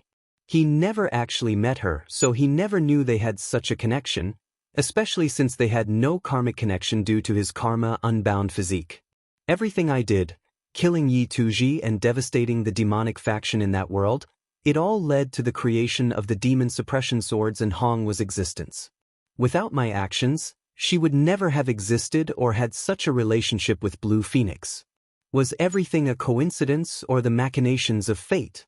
It was too coincidental how his actions resulted in today's battle. It appeared as if it was all a coincidence, but was it? In this vast universe, everything is possible, including genuine coincidences. But this felt like a beating from fate, thought Wang Wei. It's like it was reminding me that I may think that I've made great strides to escape, but I was still in its palm, still tethered by countless unknown and undetectable chains. Wang Wei grunted in displeasure. As long as someone knows him and Yi Tuji really well, it's easy to predict everything that happened afterward. The plan would be based on his natural instinct not to lose or be taken advantage of and his desire to prevent any unknown enemy from the Dao opening sect. Then, as a Dao overlord, isn't it normal for him to find a way to destroy the demon civilization, given their system's obvious flaw? Wouldn't it be normal for him to leave a way to prevent them from recuperating in the form of a weapon that directly targets their essence? And here I was in a good mood, sighed Wang Wei, who suddenly had no interest in this war. All he wanted to do was obsessed with how often fate played him like a puppeteer. How many of his decisions were simply someone else treating him as a pawn or a joke? In these moments, I truly wished she was here as support, thought Wang Wei before sighing deeply again. He focused his mind on watching these fights. He had long known that his journey of controlling his fate would be arduous, and today was simply one of those terrible days. He focused on the other fights. Shi Qian struggled the most because her opponent was the pure mind emperor. He was messing with her using memories of her father and had 3 other eternal powerhouses helping him. Her strength was the same as Honghua, which was quite disappointing to Wang Wei, given the training resources she had access to. Unlike Honghua, who had today's result because of her over-reliance on her sword, Xianxia's result was due to complacency. She was satisfied with her life now that she had made her parents proud by proving the Dao and neglected her training. Another disappointment was Wrath's peak four-fold strength. She had spent most of her time recuperating from the revival of the Neo-Devil race and did not take her training seriously. As such, even Xianxia achieved lower five-fold strength and was more powerful than her. Wang Wei focused on Xianxia, who was facing countless opponents, including the Greenwood Emperor and his people. It seems she hasn't tried to condense a supreme qi yet, thought Wang Wei, observing the battle closely. He looked at Xianxia and knew she would not hold on for long. However, he did not intervene as he knew reinforcement was coming. And as expected, things did not take long to appear as he predicted. A large portal materialized on the battlefield, alarming everyone. Then, a wild and boisterous laugh echoed in everyone's mind. "Ah, the great Monkey King has come to save all of you." Yidafu appeared with countless troops while wearing dark gold armor without a helmet and holding his staff. He looked at everyone, not hiding his haughty attitude. "Wang Wei, you dare say I'm scared? I'll show you," he roared. Everyone looked at him, wondering who this crazy monkey was. Yidafu ignored the weird gaze and swung his staff, which turned into a colossal weapon bigger than any galaxy. He killed trillions with one swing. Dang Qing swiftly ordered people to leave Xianxia and a few others to attack this monkey. If you find any errors, ads pop up, ads redirect, broken links, non-standard content, etc., please let us know reports so we can fix it as soon as possible. Chapter 11:11 The Monkey King's Charm. After killing all those people, two potent aura rushed toward Yidafu, forcing him to stop. Muttered the monkey, ignoring Greenwood and focusing on the second Eternal Emperor. She was a beautiful woman dressed in colorful clothes, like a rainbow, with snake eyes. "Such a powerful and beautiful demon," said the monkey with a grin before smelling the air. "This bloodline, it should be the nine-serpent monarch bloodline." A brilliant light flashed in Yidafu's eyes. "This Monkey King thought no one would ever be worthy of me, but who would have thought I would find a wife in such a strange manner?" "Who are you calling your wife?" asked the noble serpent empress, releasing a cold aura full of the intention to kill. "You, of course," replied Yidafu. "Only someone of your bloodline is worthy of someone like me."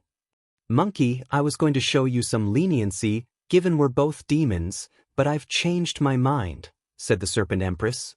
"Now, I will tear you apart and feed you to my dogs." "Oh, such cruelty, I love it," grinned the monkey, showing his all-white teeth. "Don't worry. I will be merciful. I'll seal you and bring you back home to be my bride. The elders should be happy I found someone to pass on my bloodline." The noble serpent empress responded with actions by activating her awakening, which manifested in the form of a rainbow with 9 colors hanging above her head in the shape of an arch. As a result, she became even brighter with her colorful dress. Meanwhile, Greenwood, who felt left out and secretly complained about why he was tasked with such a powerful opponent, also activated his awakening. He had 2 wooden wings floating behind him. "They'll provide assistance with my Gou Dao," he said. "I don't need your help," countered the serpent empress as she activated 2 of her bloodlines, the golden Jia serpent, known for their mighty defense, and the silver void serpent, a snake innate demon with immense speed due to their ability to slit through space and time. So, a golden aura enveloped her body before she disappeared from sight. Yidafu casually moved his body, and a snake whip flashed past his head. A blurred creature then disappeared from his sight. A blurry figure constantly appeared around him for the next few seconds and attacked with the whip. He evaded all these attacks casually until he sensed countless tree roots coming from the distance, trying to entangle him. He released a terrifying flame disaster to deal with the tree roots, and the serpent empress took this opportunity for a sneak attack. Yidafu blocked with his staff with a mocking smile. "Wife, you should know what kind of bloodline I have. So, why use these useless tactics?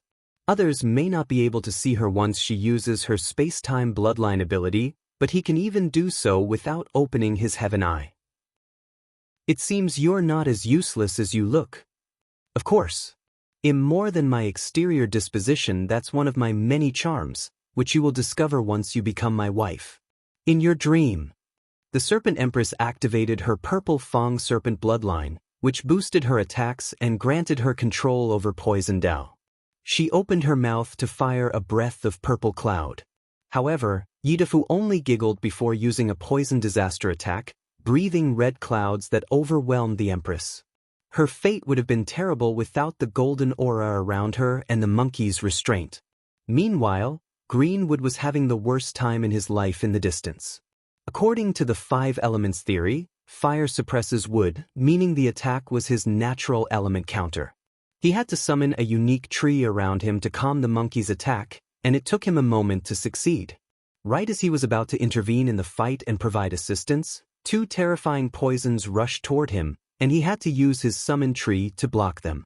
His towering tree wilted in a matter of seconds due to the intense nature of the poison, so he had to use his Gou Dao to change the tree's nature to adapt to this poison. The noble Serpent Empress looked at this monkey hatefully. She decided to stop underestimating him and used even more power. So, she activated the Mountain Serpent bloodline to boost her fleshy body, mainly her physical strength, followed by the Winged Serpent bloodline, which boosted her raw speed. Finally, she activated her Rainbow-Eyed Serpent to acquire powerful visual prowess on par or close to his 3-eyed monkey bloodline. The Serpent Empress took one step and appeared behind Yidafu. With her new speed-based bloodline and the previous ability to slit through the very fabric of space-time, her speed reached another realm. Boom! She punched him with an enormous force. This was not a normal attack, as her Proving Dao artifact, which was normally a whip, had wrapped around her fist like a glove to boost physical-based attacks. The Serpent Empress immediately frowned. Her eye prowess detected that her speed surpassed her opponent's reaction time, but an invisible power protected him. This is a domain technique where heaven and earth love and protect him. In other words, no matter where he is, the surrounding environment will naturally protect him, the Serpent Empress analyzed, clenching her fists and attacking. Based on her eye insight, she targeted the weak areas of this technique. However, she soon realized how pointless this attempt was, as Yidafu seemed aware of these weaknesses and either fixed them or moved them around. Omicronum, the 9 Serpent Monarch clan, was a fierce race that should have dominated the ancient era with their ability to absorb 9 other serpent bloodlines and use their powers for their own. Instead, they were wiped out early in the stages of the war. Do you know why? Asked Yidafu. The Serpent Empress ignored him and activated her elemental serpent bloodline, granting her control of all the elements. She released a devastating attack like a combination of a universal-sized tsunami, tornado, earthquake, volcano eruption, meteor shower, thunder atoms, etc. Yidafu remained calm while internally shaking his head in disapproval. All these attacks failed under the disaster category, and thus, he was immune to them. The humans and other innate demons were jealous of the potential and targeted them. They wanted to wipe them out as soon as possible. However, this was not the main fault of their downfall, explained Yidafu. Their biggest problem was the slow growth time. The most talented in their clans would absorb 7 innate demon serpent bloodlines, but this also meant it took way longer, even by the standard of innate demon gods, to develop all these bloodlines and powers. Boom! Yidafu swung his staff, hitting the Serpent Empress so hard that her bones cracked, and she suffered internal bleeding. Although her body healed instantly afterward, she could not forget the pain as Yidafu hit her with a disaster of pain. You're lucky to have acquired 7 innate demon serpent bloodlines in this modern era, but you suffer the same fate as your ancestor. You have not developed them to their full extent. The Serpent Empress ignored him as she activated her Jade Blood Serpent bloodline to increase her healing potential and deal with this pain. I can help you, said Yidafu, not stopping his grin. With my help and the resources from winning this war, you will have no problem developing all your bloodline. Stop talking nonsense, she growled. Am I? Do you think you're something because you've achieved a lower fourfold? Sneered Yidafu. Look at all the Eternals of the Myriad Emperor Worlds faction.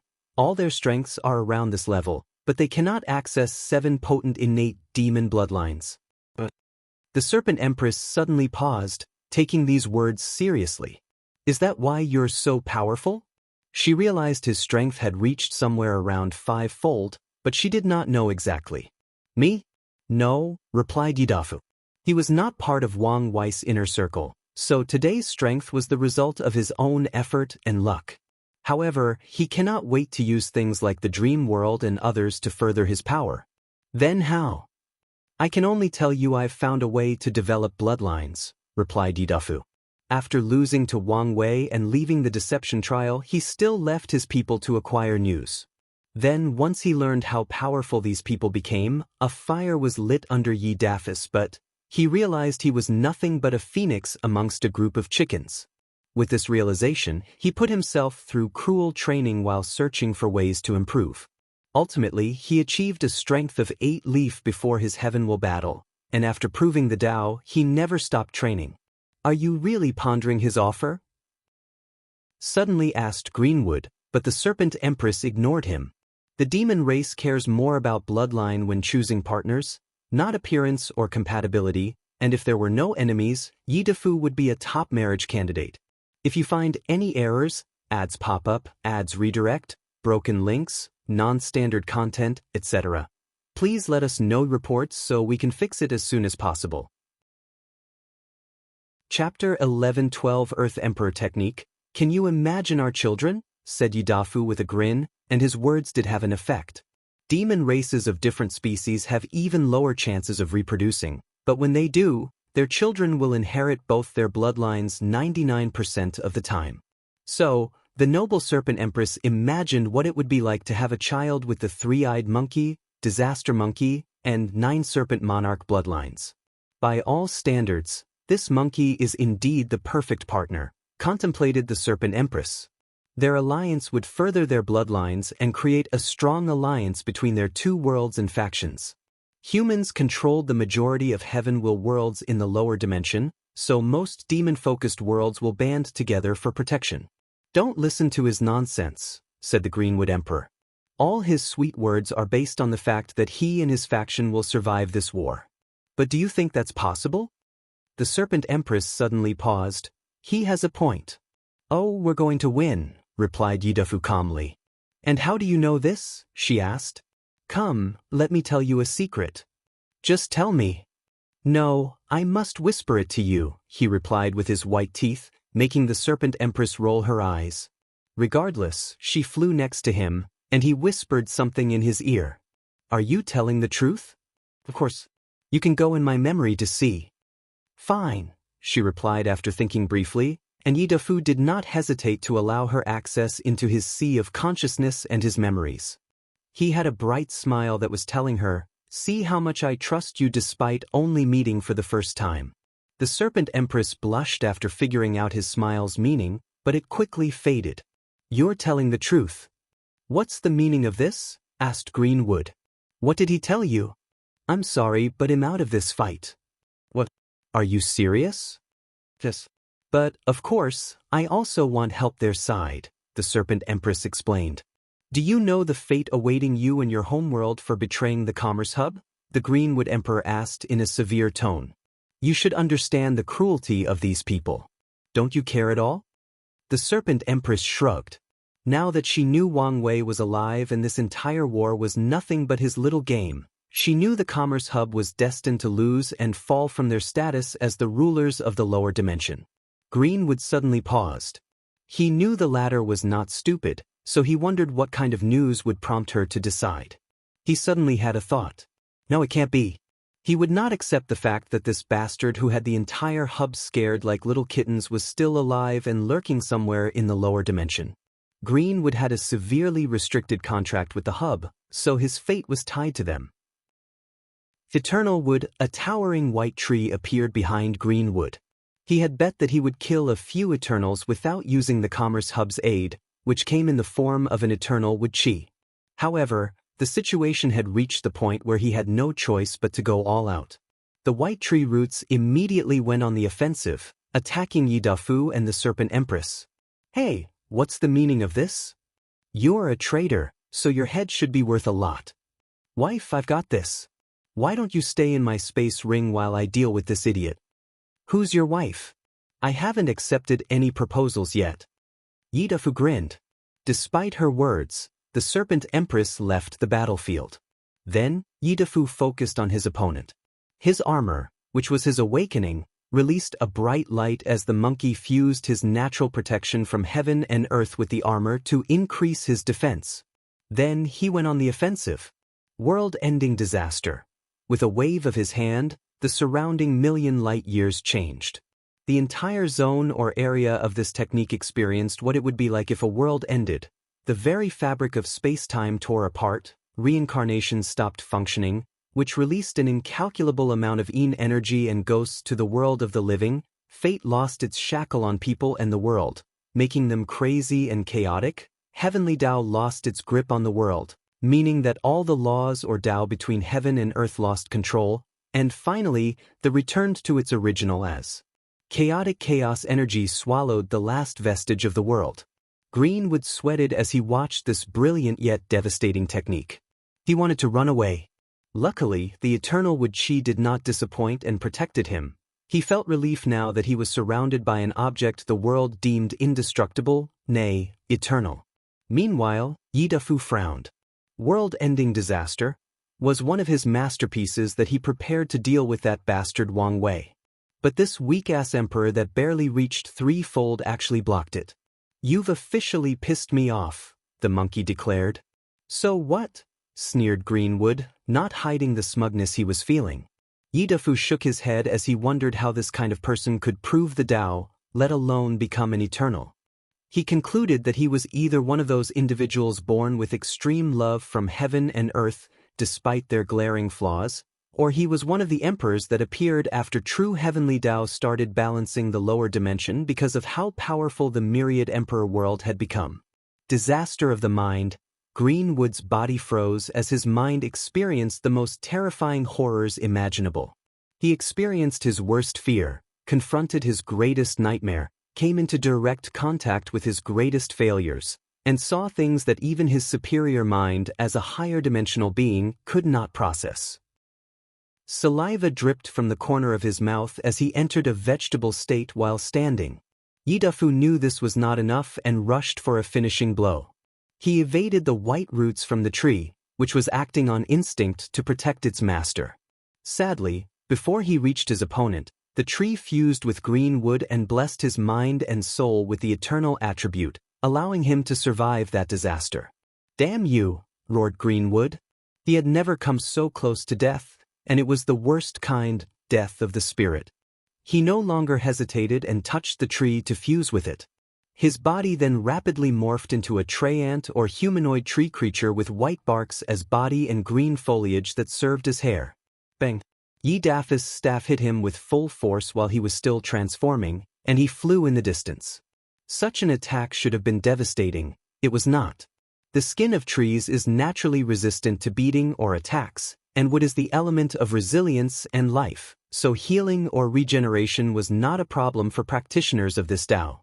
However, Greenwood did not even suffer a single scratch due to inheriting the eternal attribute of his chi. Hee, this power, he chuckled. He had never felt this powerful, so free, so invincible. Who would dare ask him for his debts once he lost if he had this kind of power?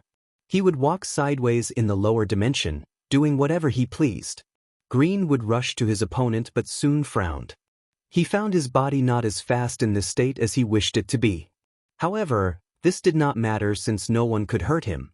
Boom, boom, boom. Yidafu clashed with this humanoid tree with his third eye fully displayed. He used every passing second to analyze his opponent. What's the best move? Eternal disaster? No, that would take too long since I know little about such a high-level field as disaster. Then, a weakness disaster? This tree should have a weakness. He thought briefly before deciding otherwise. Such a disaster might weaken his opponent, but he kept his impenetrable outer shell.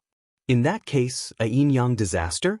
Nothing is absolute, and what goes up must go down.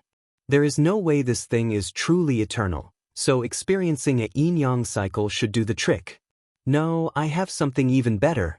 Earth Emperor position, samsara cycle, an enormous head resembling a Yama king manifested behind Yidafu, and his body emanated a dark and noble aura associated with samsara or the afterlife. After learning about the existence of the Heavenly Emperor, Yi Dafu became enthralled and learned about the other two positions as well. Then, he had an idea. Could he create techniques that granted him powers based on these positions? He tried and succeeded because his three-eyed monkey bloodline involved everything about heaven, earth, and humans. So, he used the Earth Emperor technique he created to gain absolute control of Samsara Dao and kill the Greenwood Emperor.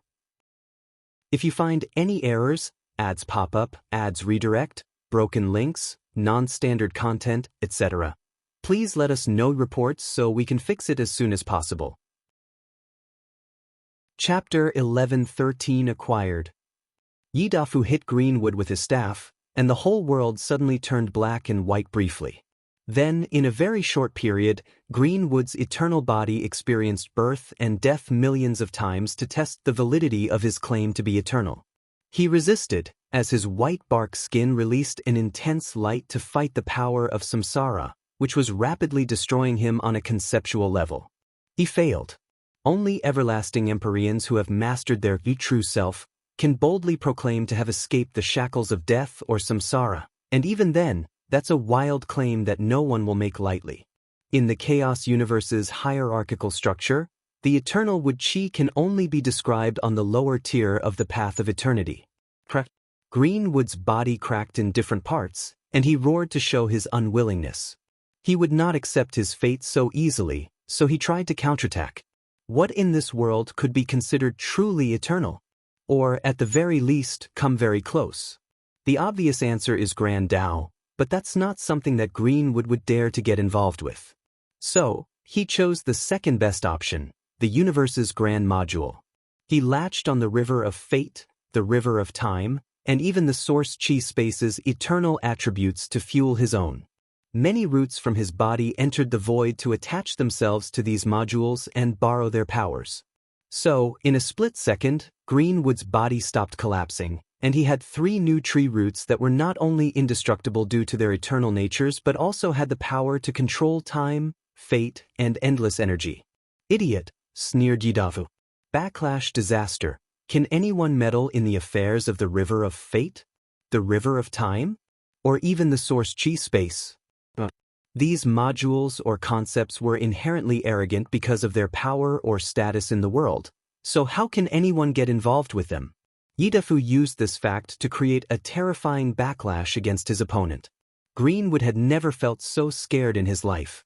He felt like he was confronting entities that words alone could not describe, and even the idea of knowing these people sent shivers down his spine. Arg! He screamed as the terror was too much. His body was collapsing at an alarming rate. He was rapidly dying on a conceptual level, meaning no one would need to wipe his memories and go through all the struggles of killing an eternal, he would just die. No one or nothing could revive him. However, at the last minute, Greenwood acted decisively. He swiftly cut off his connection to these entities, abandoning most of his body. Then, he somehow controlled the chaotic spatial-temporal energy in the void to teleport him away, barely protecting himself. Why is this bastard so good at running away? Muttered Yi Dafu. He did not expect his opponent to survive this backlash. Yi Dafu shook his head before focusing on the other aspects of the battlefield. Commerce Hub Headquarters. Wang Wei looked at the half-body of Greenwood. How stupid is this guy? He muttered while shaking his head. He raised his hand to take out bright green light from his body. This should be worth my trouble. He intervened at the last minute to allow this bastard to escape and prevent the monkey from getting his hands on the eternal Wuxia. Such energy was perfect for his Fate 1 or Dong Lifen's master, so he would not let it get into other people's hands. It's ridiculous how wealthy these people are, thought Wang Wei. The Commerce Hub should be instrumental in acquiring the resources he needed to cultivate a much higher realm before ascending to the upper dimension. By the strings of fate, why is this monkey making my job more difficult? Complained Wang Wei before acting swiftly and teleporting him to the headquarters. Yi Dafu was embarrassed as he saw the side-eye Wang Wei was giving him. My bad, he said. He was so careless that he was almost exiled to the upper dimension immediately after winning his match. Wang Wei grunted. Return home and don't show yourself again. No way. The fight was just getting interesting. When people ask you how you survive your exile, what will you say? They'll say I did it on my own. Do you think they'll believe you? Asked Wang Wei. Some people already have suspicions. I don't want to give them more proof I'm not gone. Yidafu remained quiet briefly before exhaling deeply. Fine, but before I leave, fight me. You know you're not my opponent. I do, but I know I can make you sweat, replied the monkey with fierce eyes. You're overestimating yourself, countered Wang Wei while rolling his eyes. You're telling me such brilliant technique as my world-ending disaster would be useless? Now, you're insulting me. The monkey did not hide his emotions. Why would it when I can do it even better than you? Bullshit. Wang Wei raised his hand to show him a sign of the end of the world. The technique was similar to Yidafu but with even more details. The dissolution of fate not only made things and people chaotic, but in his technique, fate served as the strings holding up the very fabric of existence. On top of everything else, Yidafu saw the separation of yin and yang, the destruction of free will and choice, the breakup between order and disorder, the backlash of all karmic connections, and finally, the world reverting to its original state chaos.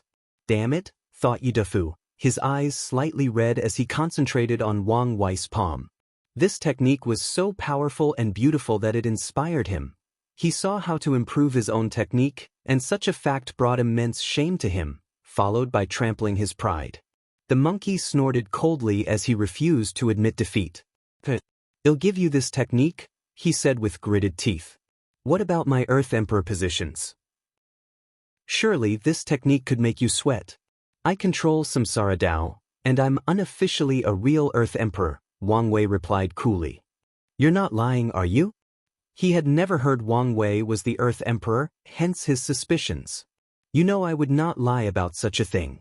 The monkey showed his sharp fangs in frustration as he clenched his teeth. The human emperor? He did not dare ask about the heavenly emperor position since the person before him was the first heavenly emperor and the one creating a new era based on the position. I admit I have no connection to the human emperor position, nodded Wang Wei. See? I have to tell you that my technique does not lose to the others, said Yidafu with a snicker. You should admit my current self can make you sweat in battle. Although I don't have any connection with it, I have a friend who's a human emperor, and I can just copy her fate line if needed, Wang Wei said calmly, and he watched as the monkey's jovial atmosphere deflated like a balloon. No, I refuse to believe my current strength cannot make you sweat in battle. Wang Wei shrugged. You saw me with your heaven eyes and should know the disparity between us. Of course, Yidafu knew, that's why he changed his goal from landing a few hits to making him sweat. He understood the concept of managing expectations and goals. You wait, said the Monarchy King. This is not over. I will first train until I can make you sweat, then until I can land a few good hits, then until I can survive in a real battle, then until I'm on your level, and then I will surpass you. Mark my word, this is not over. Yidafu looked at Wang Wei defiantly despite his internal fear that he might get beaten for these bold words. However, Wang Wei laughed instead. You really are like Sun Wukong. Who's Sun Wukong, and how dare he claim to be like me? Wang Wei was speechless before condensing the story of the journey to the west for him. Yidafu swiftly read it with his divine sense. What a stupid monkey, he proclaimed. Oh! It's obvious this journey to the west is a plot of Buddhism to use the monkey's powerful luck and destiny for their own use, but this idiot did not realize anything and just converted in the end, said Yidafu, not hiding his sneer. I can't believe you say this stupid thing is like me. I would fight you over these words if I knew I couldn't beat you. Wang Wei shrugged. You have to admit the monkey's endearing. He has his moment, agreed Yidafu, who had a mischievous light in his eyes. What stupid thing are you plotting? First, I want to beat a few monks, said Yidafu. He felt he needed to vent after seeing how much of a sucker this sage equal to heaven was. Then, I think I'll pay a visit to Samsara. I want to know if there is such a thing as a book of life and death and whether I can remove my name from it. If you find any errors, ads pop up, ads redirect, broken links, non-standard content, etc. Please let us know report so we can fix it as soon as possible. Chapter 11:14 Humbling Experience. Wang Wei looked at this monkey beyond speechless. He genuinely did not have the words to express how bold he found this monkey. Didn't you learn about the Earth Emperor position for your technique? Yes, so? Yidafu replied with a puzzled expression before something dawned on him. Oh right, I forgot about these Yama kings. He frowned as this information immediately stopped his plan, which he was unhappy about. How strong do you think I need to be before I can take on a Yama king? Wait, you're serious? Of course, replied Yidafu without hesitation. Since that monkey can do it, so can I. Wang Wei looked at him up and down. You'll need to be a peak boundless paragon and one of the bests in the entire universe. Paragon? Is that after the Emperor realm? No, I heard that's the Empyrean realm, Yidafu asked with one arm crossed and the other on his chin. It's the one after that. I see. Well, now I have a new ambitious goal, he nodded. Well, I'm leaving. I have a new wife waiting for me. Remember, I still want a revenge match. The monkey took one step and disappeared from the headquarters, leaving Wang Wei alone to shake his head. You're quite the actor. Who's there? Wang Wei entered the highest alert state. Someone had come close to him, but he did not detect anything. His mind worked on overdrive, thinking about who in the lower dimension had such capabilities. He glanced over and saw a handsome young man in a blue robe, and Wang Wei had an inkling who this was. Who are you? You should have already guessed, Chen Tong replied calmly. So, let's skip the introduction. I'm here because I'm interested in why you went to this extreme length to manipulate that monkey. Excuse me? You intentionally gave him that story so he could target Samsara and even the Yama kings. So, I want to know why you did it. I have no idea what you're talking about, replied Wang Wei. I saw it when you underwent your Earth Emperor trial. Did you do it out of spite and pettiness? No, something tells me you're playing a bigger chess game.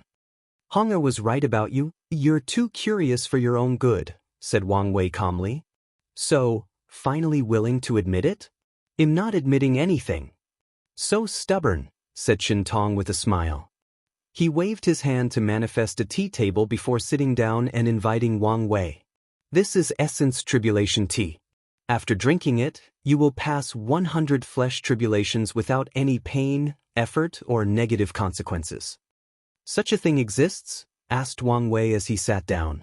It must be rare. Although it's only useful for the first 1,000 tribulations, yes, it's indeed a very rare resource, nodded Chen Tong as he poured the tea. I'm honored, said Wang Wei as he received the tea. How many people could say they've had a paragon pour tea for them? There's no need for formality. Chen Tong waved his hand. So, are you going to answer my question? There is nothing to answer, Wang Wei declared coolly. Did he manipulate Yidafu? Of course.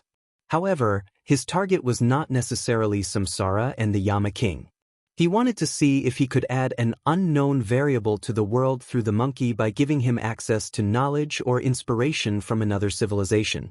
In other words, the fact that Yidafu became interested in Samsara is not the true value of his action.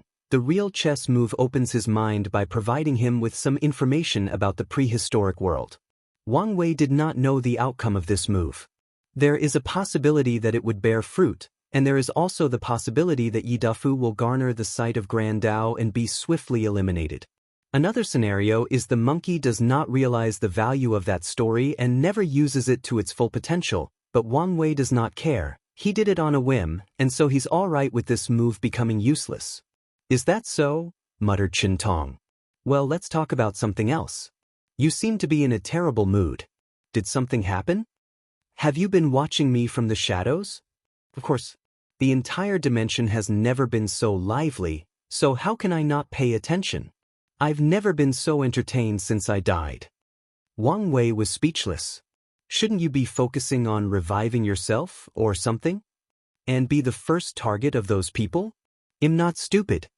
Chen Tong shook his head. He would only revive once everyone else did. Okay, don't change the subject.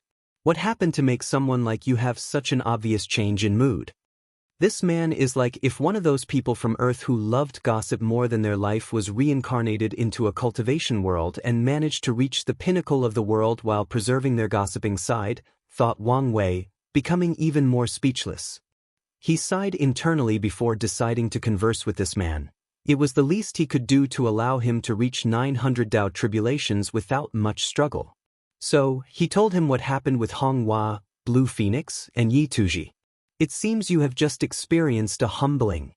What? A humbling experience is the common term for what you've experienced. It's a common phenomenon among cultivators, Qin Tong explained. Elaborate. It's a mechanism designed by Grand Dao to restrict cultivators, mostly paragons, and check our egos, continued Qin Tong. For example, Yama Kings are the humbling experiences for paragons who try to mess with samsara.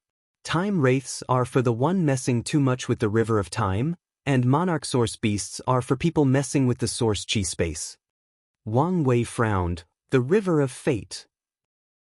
Its humbling experience is usually targeted toward Dao lords and overlords or paragons with exceptional intelligence. It usually makes them look small and stupid, said Qin Tong with a smile. Did Wang Wei experience a humbling experience? It appeared as such, but he could not shake this feeling that things were too personal and not like the normal operation of a mechanism of the universe. Are fiend gods the humbling experience for primordial chaos? Yes and no, replied. These creatures were created after the body refining age ended and the paragon age started, but fiend god existed long before that. So, they are indeed our restriction in primordial chaos, but their situation is slightly different. Wait. Are you saying that Yama Kings did not exist in the early ages of the Chaos Universe? I know what you're asking. Yes, there were Yamas controlling samsara, but the title of king was later created after the rise of the Paragon Age. Samsara's strict and even rigid control began with the Yama King's appearance. I see, nodded Wang Wei before sipping his tea. What exactly did you guys do for Grand Dao to feel the need to keep your ego in check? That's a good question, said Qin Tong before sipping his tea. I'm not old enough for that era, but I know a few things. During the body refining age, the true power Dao realm reigned supreme. Body refiners were focused on finding or opening the illusory fourth gate of power, so they used the river of fate, time, and source chi space to temper their bodies. Grand Dao left these guys alone since they mainly used these grand existences or concepts to temper themselves. The only complaint Grand Dao had about them was that they used too many resources. Then came the age of Paragon, and we started messing with these things. We wanted to understand, control, and even destroy the river of time or the river of fate. So, you needed to be humbled and kept in check? Exactly. Wang Wei nodded. Do you know how the entire history of the Chaos Universe is classified? I do know a little, said Qin Tong, who changed the tea for wine. Firstly, there was the Genesis Age. It's when the Chaos Universe was first born or created, and Grand Dao was young and inexperienced. Following that was the Primordial Chaos Age, where the predecessors to Fiend Gods, the Chaos Demon Gods, were born. Afterward is the Lost Age, but like the Null Era in this place, little to nothing is known in this time, except that whatever occurred there was a taboo, and the Chaos Demon Gods disappeared, replaced by the Fiend Gods. So, the Lost Age is one of the 13 taboos. That's right. Interesting. What's next?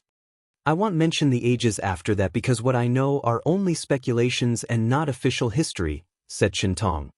What I do know is the previous age was the Essence Age, or Age of Body Refining, and we are currently living in the Paragon Age. Of course, I have a feeling that the ultimate taboo marked the end of the Paragon Age, but this new age has not been officially named. If you find any errors, ads pop up, ads redirect, broken links, non-standard content, etc., please let us know reports so we can fix it as soon as possible. Chapter 11 15 Grand Dao's Goal. Qin Tong's words allowed Wang Wei to verify many of his theories or speculations about the history of the Chaos Universe and the possible evolution of cultivation. He even learned a few new things.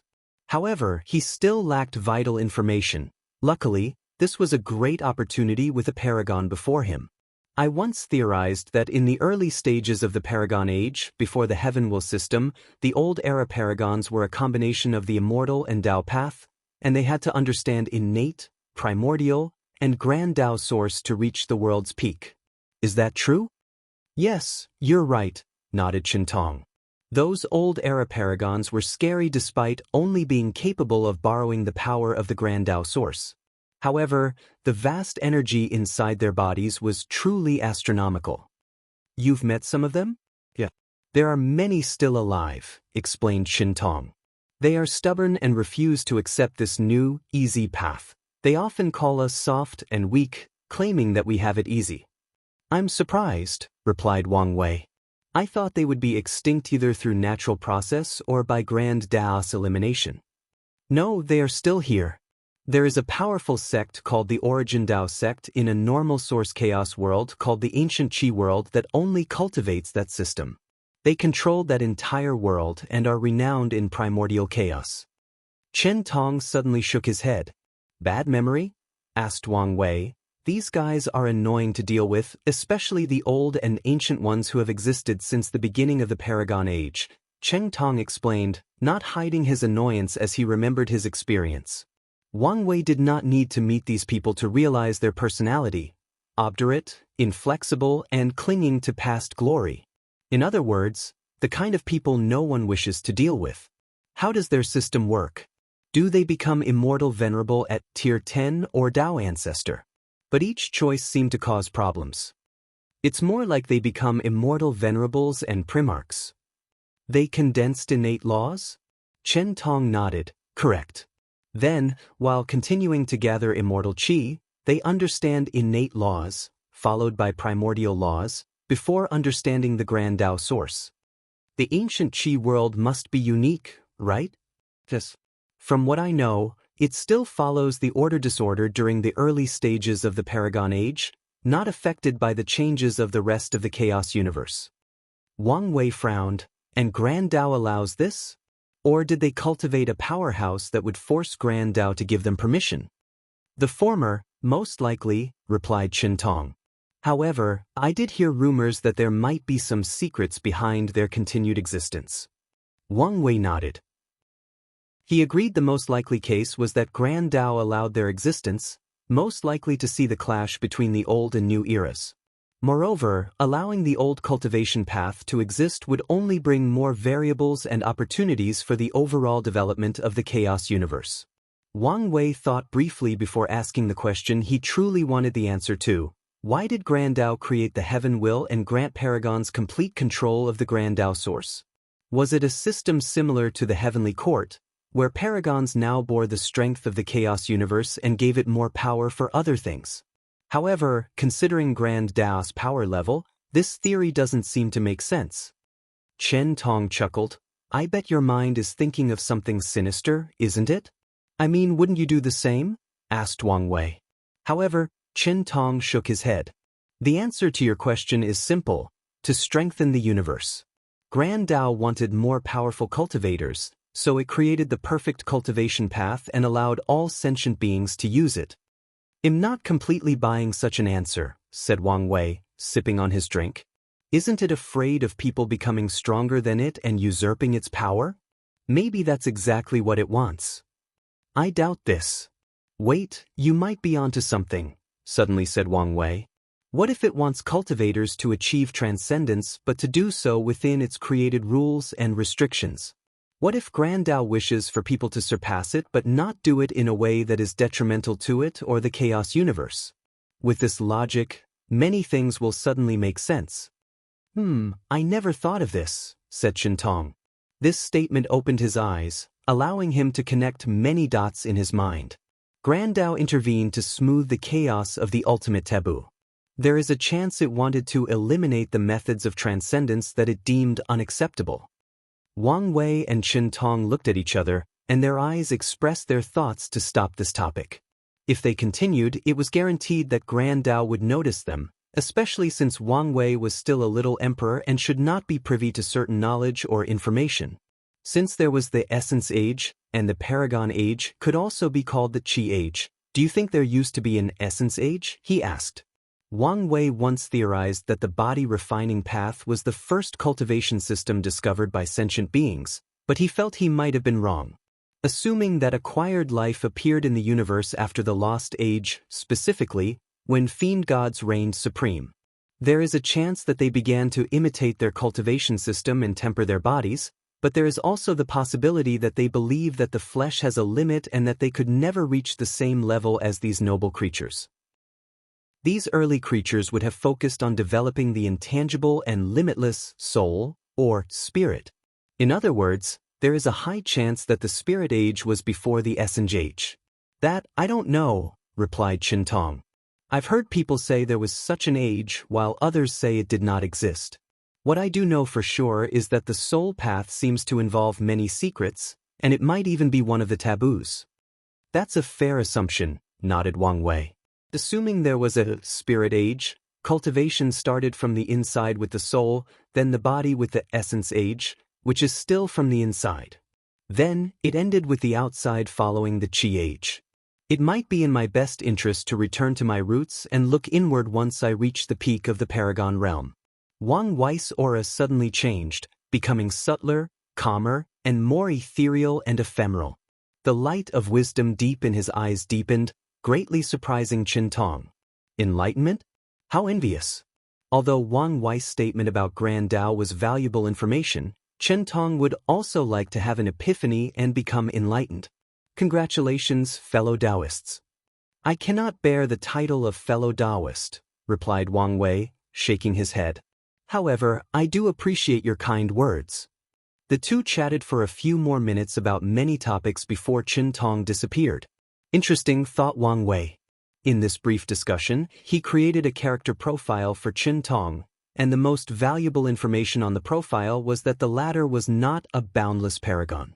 He once asked Wu Hong to feel the natural aura of boundless paragons, and he met a few, so he could tell after spending so long together.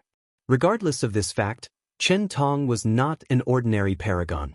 He should be what Honger called a half-boundless paragon or failed boundless paragon. In other words, someone who was an eternal emperor and an everlasting empyreans but failed to achieve boundless. Wang Wei looked in the distance as he became lost inside his own mind. Qintong's appearance changes a few small things because he cannot detect whether the latter is spying on him. However, there were other upsides to this situation. He might be able to ask for help in case of an emergency. He's the very social kind of person, which means it's easier to get information from him through regular discussions, analyzed Wang Wei. However, the issue is whether it would be as easy to get him to help. His brow furrowed. It should be relatively easy if I used his curiosity and gossipy nature. However, he's still a paragon and has lived a long life, meaning countless experiences. He will detect something if I go too far or is too obvious. Wang Wei never assumed these powerhouses were stupid. After living for so long, even a big will acquire wisdom by the sheer experience it would have lived through. So, the best way to deal with someone like him is to be direct and not try to manipulate. Otherwise, he might react violently once he discovers it or even have slight suspicions. He finished Qintong's character profile before focusing all his attention on the war. The good news is his mood was not as bad as before after that drink. If you find any errors, ads pop up, ads redirect, broken links, non-standard content, etc., please let us know reports so we can fix it as soon as possible. Chapter 1116 Home Invasion. Wang Wei first checked the Star Beast battlefield. Everything was proceeding smoothly. Although their troops were facing a catastrophic defeat, the battle between powerhouses was in their favor, especially the confrontations between Eternals. His eyes shifted to an odd group on the battlefield. They were invisible to everyone else except Wang Wei, but they were not fighting or assassinating people. Their purpose was one thing: gathering dead bodies. Wang Wei smiled before shifting his eyes. The Commerce Hub's military advisor, Deng Chang, oversaw the battlefield while gritting her teeth. It was obvious that things were not proceeding as smoothly as she expected, which was causing her frustration. However, Wang Wei's gaze was not on her but on the people she was secretly communicating with. As he told the monkey, Some people were already suspicious of his disappearance. The true rulers of the commerce hub started to freak out with this possibility, so many people called for a retreat. Unfortunately, it was too late for such a decision. It would be catastrophic if the troops were suddenly ordered to retreat. So, the president calmed everyone by proposing to prepare a secret squad of array masters to truly exile Wang Wei to the upper dimension if he ever showed up. Although many people knew this action would be futile if Wang Wei were still in the lower dimension, it still soothed many people's nerves. Wang Wei's gaze moved to the martial hegemony battlefield. Ao Shin, Huafeng Huang, his mother, and the Dao opening sects Eternals were on this battlefield. Wang Wei checked on them, and they had killed a few Eternals but were still outnumbered. They should have no issue holding on, he thought before focusing on his grandfather. He saw a smirk on the corner of the old man's mouth as he battled an Eternal Emperor. Wang Wei could tell he was not only enjoying the battle but also learning from it. With his 74 infant fiend god force, he was fighting a relatively weak Eternal, but it was an Eternal nonetheless. It might not be a bad idea for him to try to condense a primordial law before his battle with 9 suns, thought Wang Wei. He decided to suggest this to the old man. Although he knew he might not be happy since that would further delay his revenge battle with Emperor 9 Suns, it was better to be prepared than be sorry. Wang Wei finished his check with Su Shi and Yan Liling. Then, he wondered whether to reveal the 2 Eternal-class puppets he acquired from the Qin's treasury. However, he chose otherwise after mulling it over briefly. It was not good for the Dao opening sect to reveal all its hidden cards. Void, Myriad Emperor World. The Fist Saint Emperor frowned as he looked at the world before him. The large group behind him remained quiet, leaving him to his thoughts. This was not the first time he had traveled to this place, so where did his hesitation originate from? Did he detect something the others did not? It's too easy, thought the Fist Saint Emperor. Their journey to this world community was too smooth. It was as if no one cared whether or not they attacked this world. It could even be said they were tempting people to invade. What made these people so confident? Was it a lie that the first heavenly emperor was exiled? Fist Saint frowned. He had sent an infiltrating squad with a potent talisman that would detect Wang Wei's existence. The president personally ordered me to hand over the talisman to him to ensure the news was correct, and as of now, the squad has returned and brought positive news. All signs showed nothing was wrong, but the more normal things look, the more suspicious I am, thought Fist Saint, his brow deeply furrowed. Commander, what's the order? These words woke him up from his thoughts, and he exhaled. Yes, said a hooded figure that suddenly appeared behind him. What information did you gather? Nothing, sir, replied Yin. I only did my task, enter, use the talisman, and bring back the result. The Fist Saint Emperor was briefly silent. He could not blame the latter since the upper echelons directly ordered their task. Do you want to try again? I'm afraid that's impossible, Commander, replied Yin. And why is that? Although I was there briefly, I still felt a great threat. So, there are still powerhouses left to protect the world, summarized Fist Saint. Very likely. Then, why haven't they established some form of protection around their world? He asked, pointing at the Myriad Emperor world. They are basically inviting us in. The enemy is likely very confident in their strength, or they have a powerful hidden trump card. No shit, Dao Overlord, sneered Fist Saint. The question is what?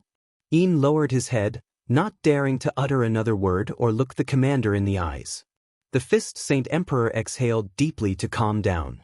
He did not like failure. As such, his previous experience in this world was affecting his current mission. I can't be too cautious to the point of indecisiveness, he thought. This is a perfect window to attack, and I should take it before something truly unexpected occurs. Tell the troops to enter. Prepare for an ambush, he ordered calmly. The Fist Saint led by example by being the first to charge into the Myriad Emperor world. He raised his senses to the extreme, preparing for any changes, which did happen. He first noticed most of his troops were immediately teleported to distant places, and the Saint Fist Emperor frowned when his divine sense noticed the anomaly in the first area. The aura of all the mortal cultivators in that area dramatically decreased, and it was swift and sudden.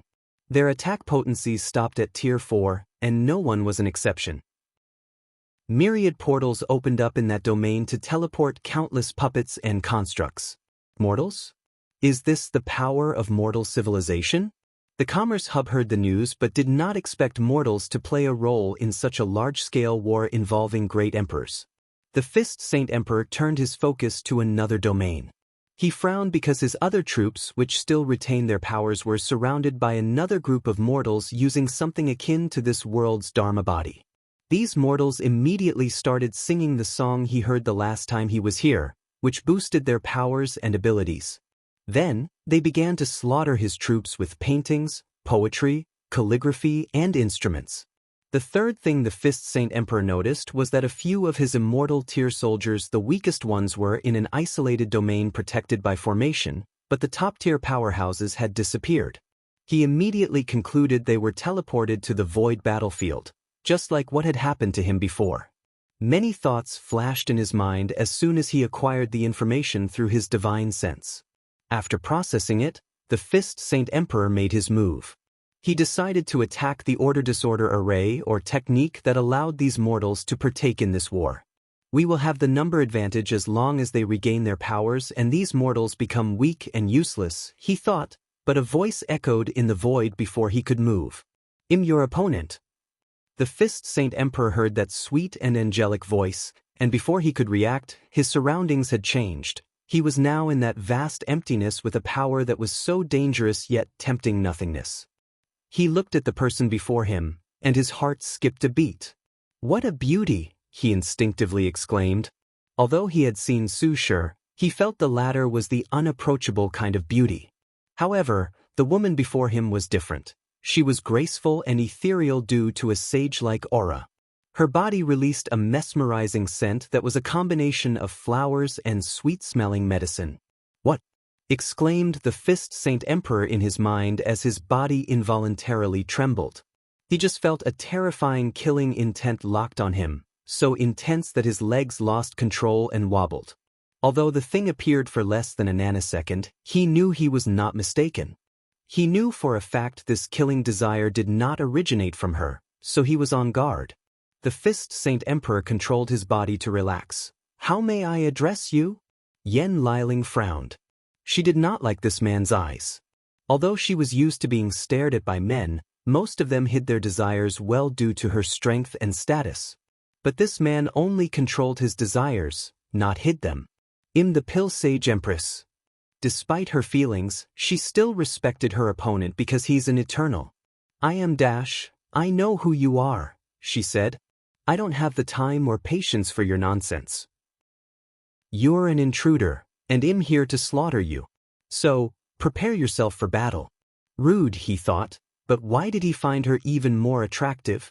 The Fist Saint Emperor exhaled before activating his awaken. He would not let his emotions affect this mission. If you find any errors, ads pop up, ads redirect, broken links, non-standard content, etc., please let us know reports so we can fix it as soon as possible. Chapter 11:17 The Guardian's Might. The Fist Saint Emperor's awaken transformed his body. The upper torso of his robe disappeared, leaving only the top. His skin turned red, with a golden mark running through his torso and arms. His aura was profound and grounded. Yen Liling frowned. The last time this person showed up, he had to use a formation to raise his strength to 50% Grand Dao Source or sixfold. That's why she separated him from his group. Now he had achieved 5-fold strength on his own, showing the latter's talent or his importance to the Commerce Hub, she thought. He must be a core member, trained to be one of their best muscles. She sighed internally as she realized she should have paid more attention to the information from the Fate Shadow Guards. Yen Liling no longer focused on this issue, she only needed to ramify this behavior from now on. Then, she activated her awaken, which materialized as a flaming robe around her blue hanfu and her black hair turning into flames. The Fist Saint Emperor's eyes lit up as he saw how much more beautiful she had become, but that would not stop him. Point concentration fist. He threw a punch, and a small black dot appeared before his fist. This black dot that resembled a miniature black hole was the embodiment of all his powers condensed into a single point. A terrifying black beam rushed from the black beam toward Yen Liling, releasing a terrible vibration capable of unrivaled subatomic particles from their bonds. Yen Liling casually waved her hand to manifest a cauldron that swallowed the black beam and instantly condensed a black pill. She held the pill and crushed it, releasing the same technique back to its owner. Her actions were swift and fluent, and Saint Fist was caught off guard. So, he crossed his arm to block. His defensive measure succeeded, leaving only a few scratches on his red skin. However, Yen Liling was not done. Void Pill Bomb, her cauldron made good use of the environment's power of nothingness. It condensed the energy around into pills that she exploded toward her opponent. Saint Fist's intuition activated, and he quickly evaded, but one of the explosions was too fast and too close, so he had no choice but to punch it. His fist was capable of punching anything including life, death, space-time, and other concepts.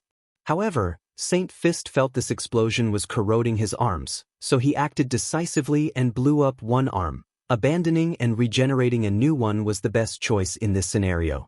Her main Dao is pill refining, so there is a high chance her physical body is her weakness. So, I need to get closer.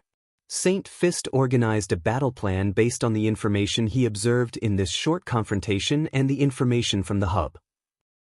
He knew all emperors from the myriad emperor world had terrible battle experiences, so directly approaching his opponent would not work as she would know how to control her weakness. Temporal Storm Fist. A phantom of the river of time materialized behind him as he punched her.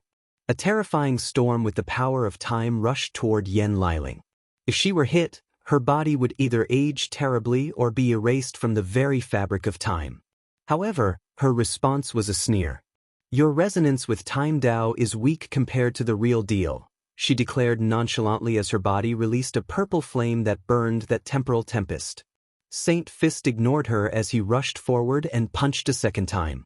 This time, he used an attack that directly attacked the soul her senses, to be specific. Yen Liling's eyes became dazed for a brief moment. This is my chance. He suddenly appeared above her head and used one of his most powerful punches. Saint Fist even used his best applications of Dao Will and Will Manifestation. However, before his fist landed, a look of horror appeared on his face as he saw that smirk on his opponent's face. Boom! Yen Liling had activated her Cauldron of Strength before punching Saint Fist in his stomach with a fist full of chaos flame. The muscular man flew over 100 light-years away before controlling his momentum. His stomach had a hole that showed through his body. Saint Fist grunted before healing this injury, only leaving some black marks on the spot. Yen Liling squinted her eyes. Dao Holy Water? Her attack was perfectly timed, and with her advanced application of true will, this should have been a genuine life injury. But Saint Fist was completely fine and even instantly removed her true will. Did he store Dao Holy Water inside his body for this battle? What a waste of resources. No matter how much I try to overestimate your people, you always surpass my estimation, sighed the Saint Fist Emperor. However, Yen Liling responded with a colossal flame palm condensed from Chaos Flame. How rude, thought Saint Fist before using his Universe Fist. His punch was backed by the destruction of thousands of universes as large as a heaven will. The flame dispersed, so he thought he had scattered the attack, but he was wrong. The flame was only bait. Yen Liling captured all the force behind his attacks and condensed them into a pill that temporarily increased her physical abilities. She took one step to teleport in front of Saint Fist before slapping him. He wanted to evade, but she was too fast. He also feared his attack would once again be absorbed and condensed into a pill.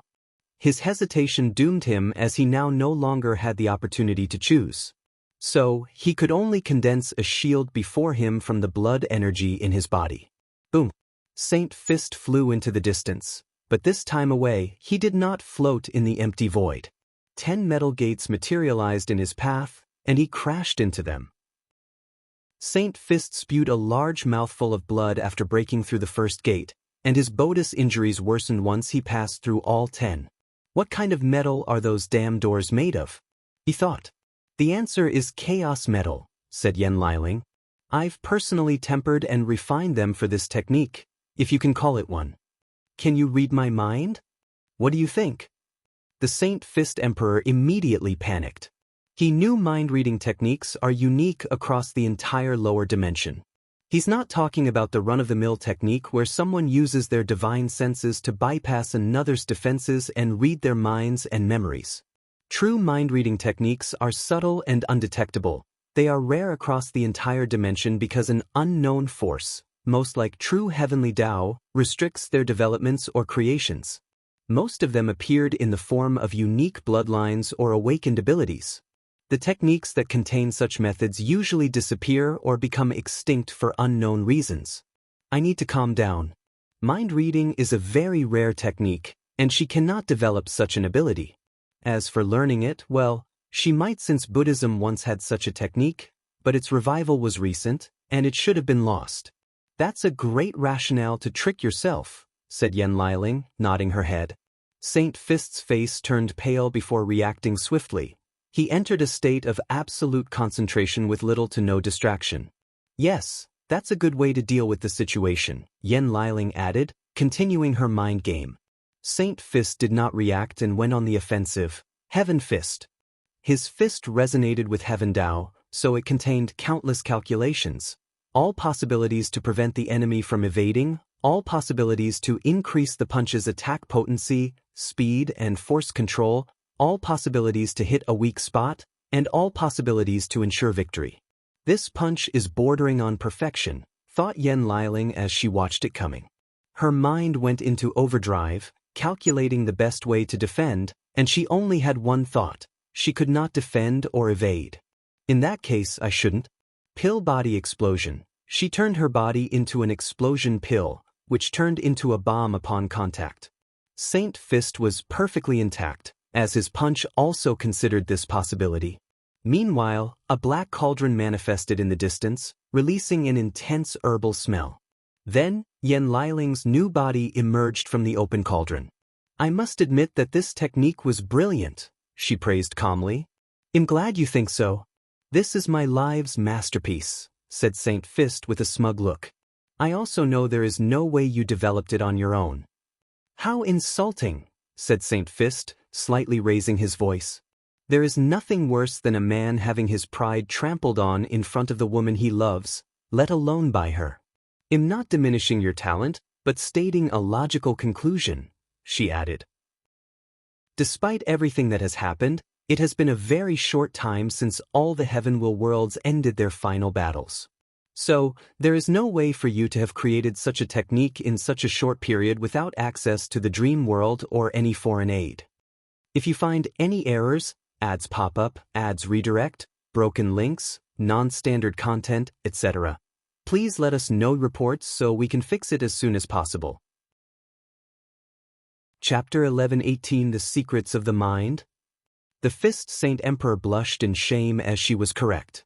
As a core eternal emperor of the Commerce Hub, they trust him immensely, and he was placed on the list of people to be trained at all costs, especially after seeing Wang Wei's threat level.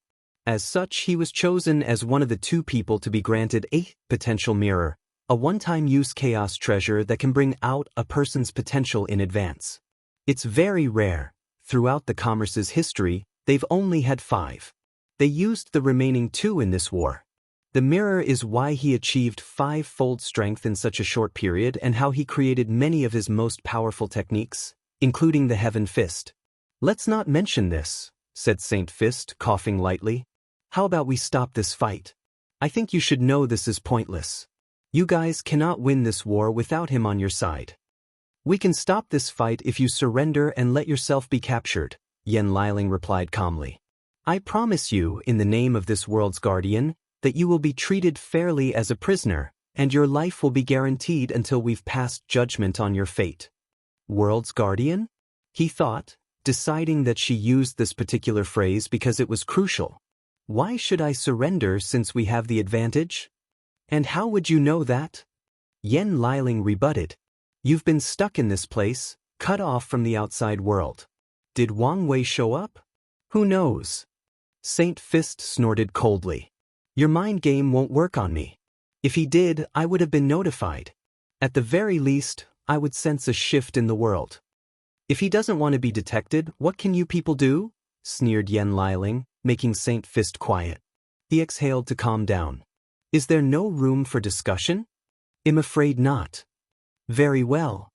Heaven Fist, all he could think was to end this battlefield as swiftly as possible, so he used one of his most powerful techniques to end things. Yen Liling was calmed as she suddenly swallowed a pill. Illusory pill, Grand Dao Source pill, Heaven Dao, her bodice or changed, becoming more vast and grand.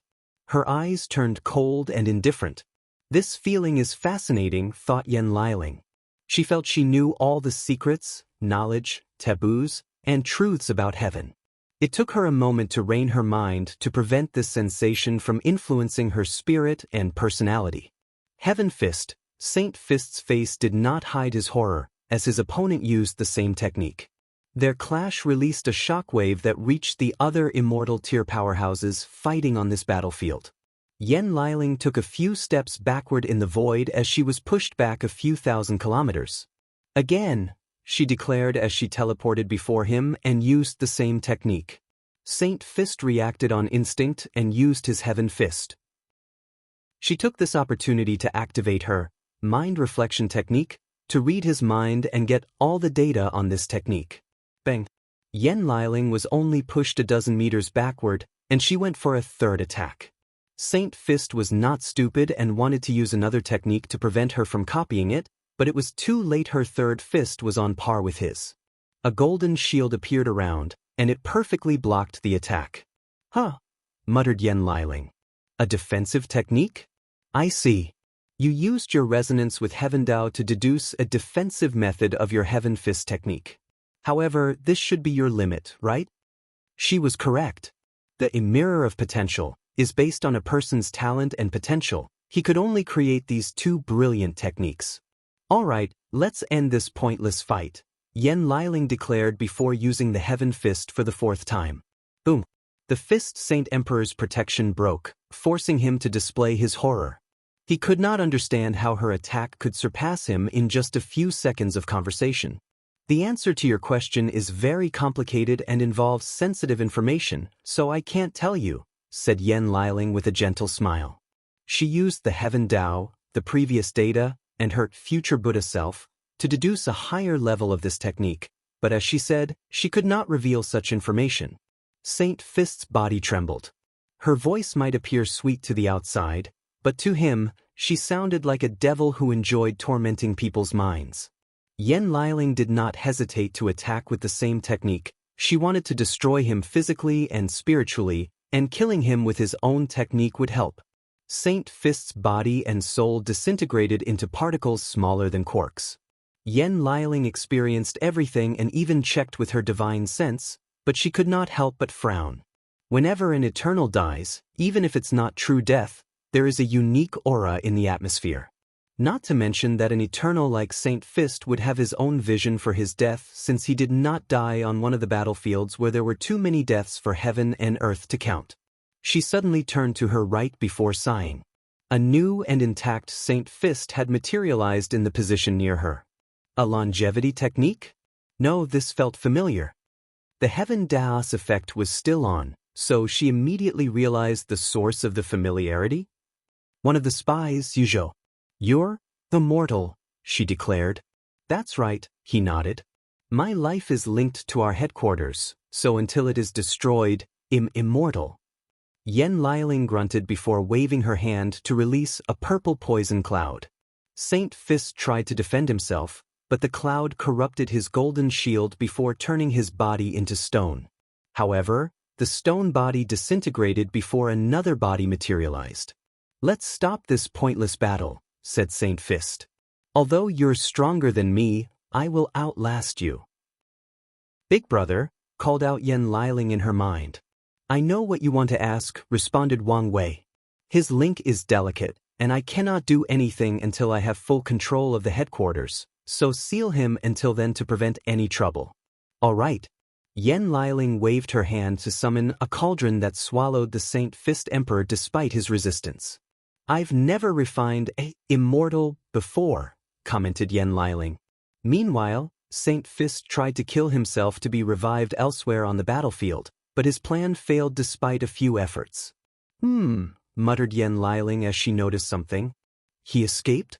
Did he revive himself in his homeworld? This guy is becoming a cockroach, she grunted. Big brother, he escaped. I see. It's fine. I'll teleport him back to you if he shows up again, replied Wang Wei. By the way, your conjecture was correct. Which one? The one about mind-reading techniques. Yen Liling awakened her ability a few days after proving the Dao due to her soul's mutation. She tried it on others and it worked even on Wang Wei. The only exception was when he used the illusory pill to achieve taboo strength. So, Wang Wei was already developing techniques to protect his mind, not from ordinary mind-reading ability but from talented people like Yen Liling. Did you find something in his mind? Yes. The Commerce Hub had the same suspicions as you and conducted experiments. So, they also believed true Heavenly Dao has severely restricted mind-reading methods. Good to know. Wang Wei had noticed this anomaly very early on in his cultivation journey, and he had deduced many truths from that observation. For example, the world does not function on any absolute, so how is the power of fate limited? Its counterpart, free will. But how is free will manifested? The answer should be the ability to make choices, but the true root of this answer is the mind, the thing that makes these choices. As early as when Wang Wei first created his fate puppeteer physique, when he first encountered the river of fate, he was almost swallowed by its all-encompassing power. He only survived because he realized that the river could not read his mind and used this fact to survive. Since then, he has known how important the mind would be for him to one day achieve his goal of absolute freedom, and he has also understood the importance of true mind-reading techniques. You reminded me of the importance of the Commerce Hub's database, said Wang Wei. This institution has existed for so long that it must have gathered much lost knowledge and secrets.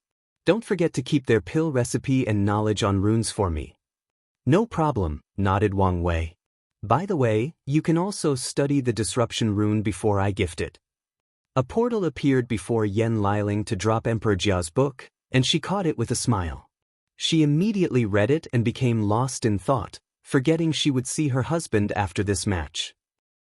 Meanwhile, Li Jun was clicking his tongue while shaking his head in the Samsara court.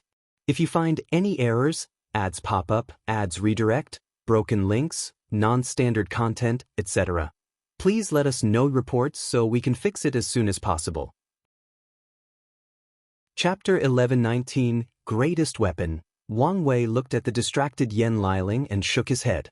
He guessed the disruption rune must have inspired her, so he looked forward to what she would do with it. He gazed at the mortal civilizations and the mortal Dao art to ensure nothing unexpected would occur now that Yen Liling was distracted. He sent orders to one of the puppets to keep watch of the world. Finally, Wang Wei checked on the Netherhell's seal before shifting his attention to someone else, or to be specific, another group, the innate demon gods leaders. Some people realized these people's identities and lusted after their bodies and bloodlines. Their situation appeared dire as countless powerhouses surrounded each of them. Wang Wei even detected people from the corpse-selling sect secretly encroaching on these people, most likely interested in their dead bodies. This is a perfect opportunity to help them and increase their allegiance to the myriad emperor world, he thought before scanning every battlefield to see how he could send help to these people. However, everybody was occupied and could not leave their stations. The best option would be to free Ji Lanfang, but his release would increase these people's suspicions. So, my other option is to use some people from the Fate Shadow Guard or... Wang Wei pricked his finger to draw a single drop of blood, and when it fell on the ground, 5 clones of him with weak aura relative to him appeared. Then, these 5 individuals turned into different people, including men and women of different sizes, appearances, and even personalities. You're now mercenaries hired from world communities unaffiliated with the Commerce Hub. Go find Tai Gang. He will order you to help these innate lives. The clones bowed before disappearing. Wang Wei continued his observation and planning before muttering, "It's about time for this farce to end." He ordered Wang Ju and the Fate Shadow Guards to prepare for mobilization. It was almost time for them to play their parts. Void Zone. Su Shi floated in the void with a pink hanfu, looking more feminine and beautiful than ever. She glanced at the handsome young man before her, dressed in all white, with a natural arrogance and nobility that could compare with Hua Fenghuang, if not better. "You're the last person I expect to take orders from the Commerce Hub," said Su Shi. "Where is Wang Wei?" asked Tu Luo. "Haven't you heard? He's been exiled to the upper dimension." "I don't believe that for a second." This fact was obvious to Chu Luo, not only because he knew what kind of talent it took to become a Dao overlord, but due to the actions of the myriad Emperor World's Eternals. All these people work together because there is a monster above them to restrict their actions, forcing them to act accordingly and follow the rules. So, what would they do once that monster was no longer here? They would show their fangs, returning to their lesser or basic instinct of greed and unrestrained competition. Chu Luo knew there was a flaw to this analysis, and it was patriotism. These Eternals might have continued to band together to protect their home world. But that's not how things are looking. They continued acting as if that monster still had its leash on them. They entered this war without hesitation, and the confidence that they would be the winner never wavered. Chu Luo had no choice but to conclude that Wang Wei was playing a major scheme, and this was nothing but a facade. "Since you don't believe it, why are you fighting on the opposite side?" asked Su Shi. "I want a fair revenge match." "Revenge? From what he told me, he lost his fight against you." "Did he think I would not realize he let me win?" sneered Chu Luo. "Not only did I realize what he did, I also deduced why he did it." His eyes flashed with mockery and anger. "I guess I should thank him." "So, after the fight with him, you realized the true potential of the Nine Extremity Foundation and tried to reach perfection. After succeeding and proving the Tao, you thought you were on par with him and prepared for a fair match since your ego could not accept the last result. Then, you heard about his strength and accomplishment and could not accept such a result, thinking these people exaggerated his powers. Then, when the Commerce Hub came to you with an offer you could not refuse, you accepted since this was the perfect opportunity to prove you were right. Did I miss something?" "No, you did not," Chu Luo replied calmly, his emotions or aura not fluctuating in the slightest. "Unfortunately for you, the rumors are true.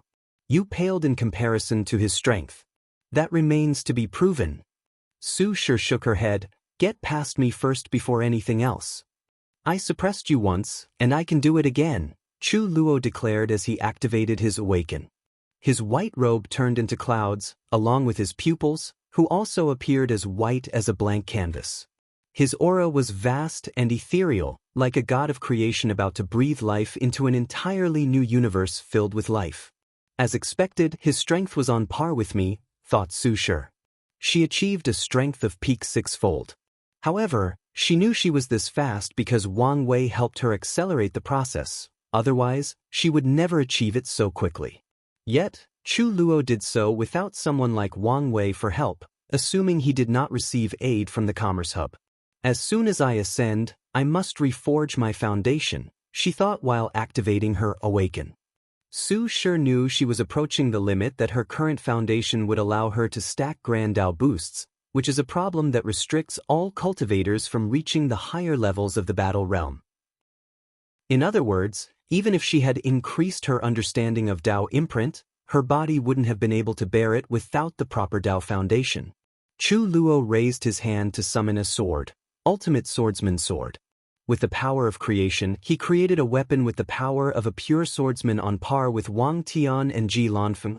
No, even more powerful, given his respective strength. Swish. Chu Luo's hand left shadows as he moved so swiftly, releasing slash after slash, each containing unparalleled powers. Su Shi realized the terror of these attacks and reacted swiftly. Her body became transparent, and the slashes passed through her as if she were intangible. Chu Luo's eyes narrowed as he realized what had happened. She temporarily sent her body into a parallel timeline to evade, so he slashed once again with the intent to cut off space-time itself. Su Shi created a sword with the fabric of space-time and countered the attack.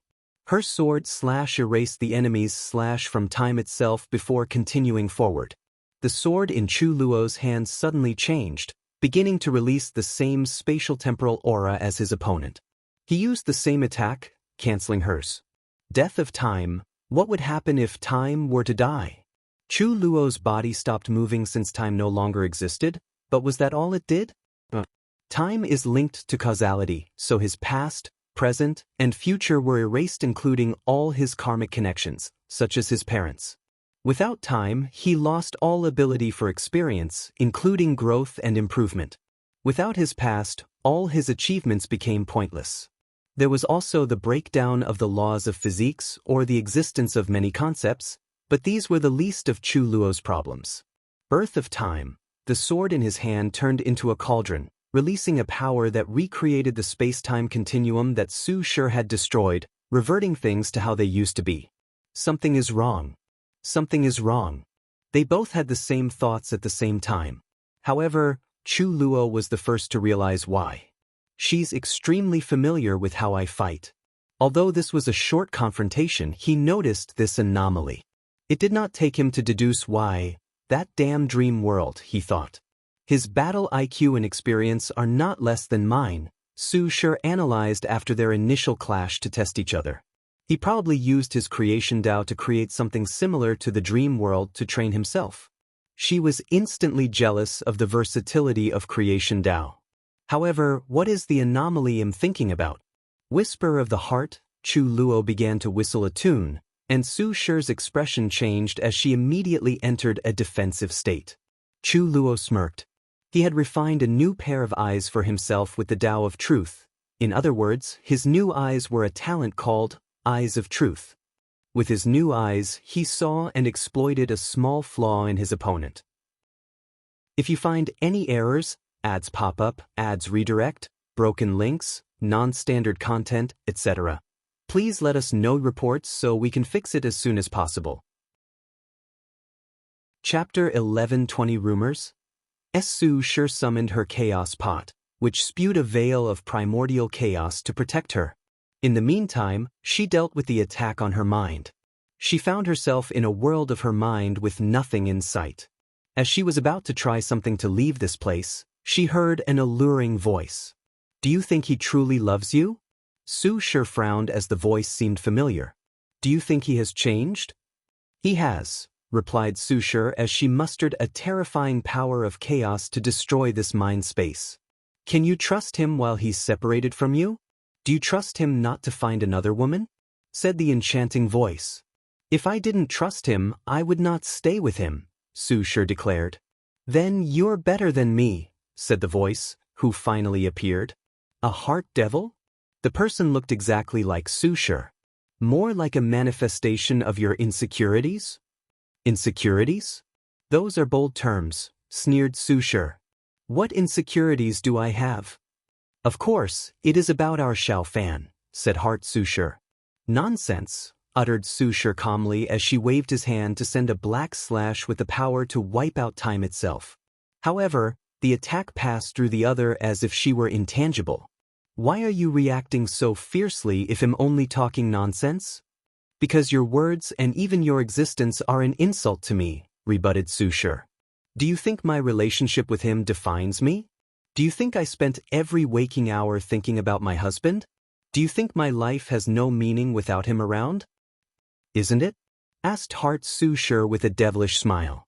Her words contained a power that was extremely alluring to the mind. Maybe in the past, but not now, not ever again, said Su Shi. I've grown. He's grown. And now our lives are better than before. Maybe things will change, but that goes for every relationship. Heart Su Shi looked at her genuine self before rapidly dissipating. The real Su Shi thought this charade had ended, but she was wrong. A second one appeared. What is it this time? She could tell that time was passing slower in this mind space than outside, but that did not change the fact that time was still passing. If she did not leave quietly, Chu Luo would break through her defense and severely injure her. There have been rumors that you have entered a secret relationship with Wang Wei, snicked the second Heart Su Shi. So, is it true? Even if it's not, you should really entertain this idea. Su Shi's mouth twitched. Of course, she had heard of the rumors. They were everywhere in the dream world and one of the most talked about things in that space. However, she knew how ridiculous these rumors were. First, she was not this kind of woman. Second, this man was head over heels in love with his wife. Your words are an even bigger insult than the first one. Oh, come on. You two are the most beautiful people in the lower dimension. He's the most powerful ever, and you're the most powerful woman, said Heart Su Shi. Now that you're close friends, I think you would be a perfect match, not to mention the alliance that could be created between your factions if you two got together. Su Shi exhaled deeply, not hiding her frustration. I'm going to say this once, and only once, Wang Wei loves his wife, and he only wants her in his life. If something happened to their relationship, he would remain alone for the rest of his eternal life. And I feel the same way. In this life, I will have only one husband, and no one else. How boring, replied Heart Devil while smacking her lips. She disappeared, and Su Shi opened her eyes to see that her veil of primordial chaos was almost broken. Horror of primordial chaos. Primordial chaos is vast, infinite, and ancient. Throughout its existence and development since the beginning of times, how many horrifying life forms have been created or grown to such a level? Too many to count. And today, Chu Luo confronted a fragment of one of those entities. He saw a pair of eyes hidden by a black-red fog, and his body trembled instinctively out of fear. Before he could react, Chu Luo felt his mind, spirit, and unique emperor's soul rapidly collapsing. The very presence of this being's presence was enough to destroy him on a conceptual level. Chu Luo acted swiftly and created a universe inside his mind with countless lives before linking all their souls and willpower to his own, allowing him to resist this attack. Su Shi took this opportunity to kick her opponent. She used a fleshly body divine ability, the weight of primordial chaos, and the attack was intense, capable of annihilating worlds, the very fabric of space-time and countless concepts. Chu Luo made a split decision to create a piece of armor made of the strongest metal, which primordial chaos itself had tempered. His move was brilliant, as his armor could now block most of the primordial chaos power from his opponent. However, the sheer force behind the kick still sent him flying a few thousand kilometers. I understand the anomaly I sensed before, thought Su Shi. Your creation Dao is no longer limited, is it?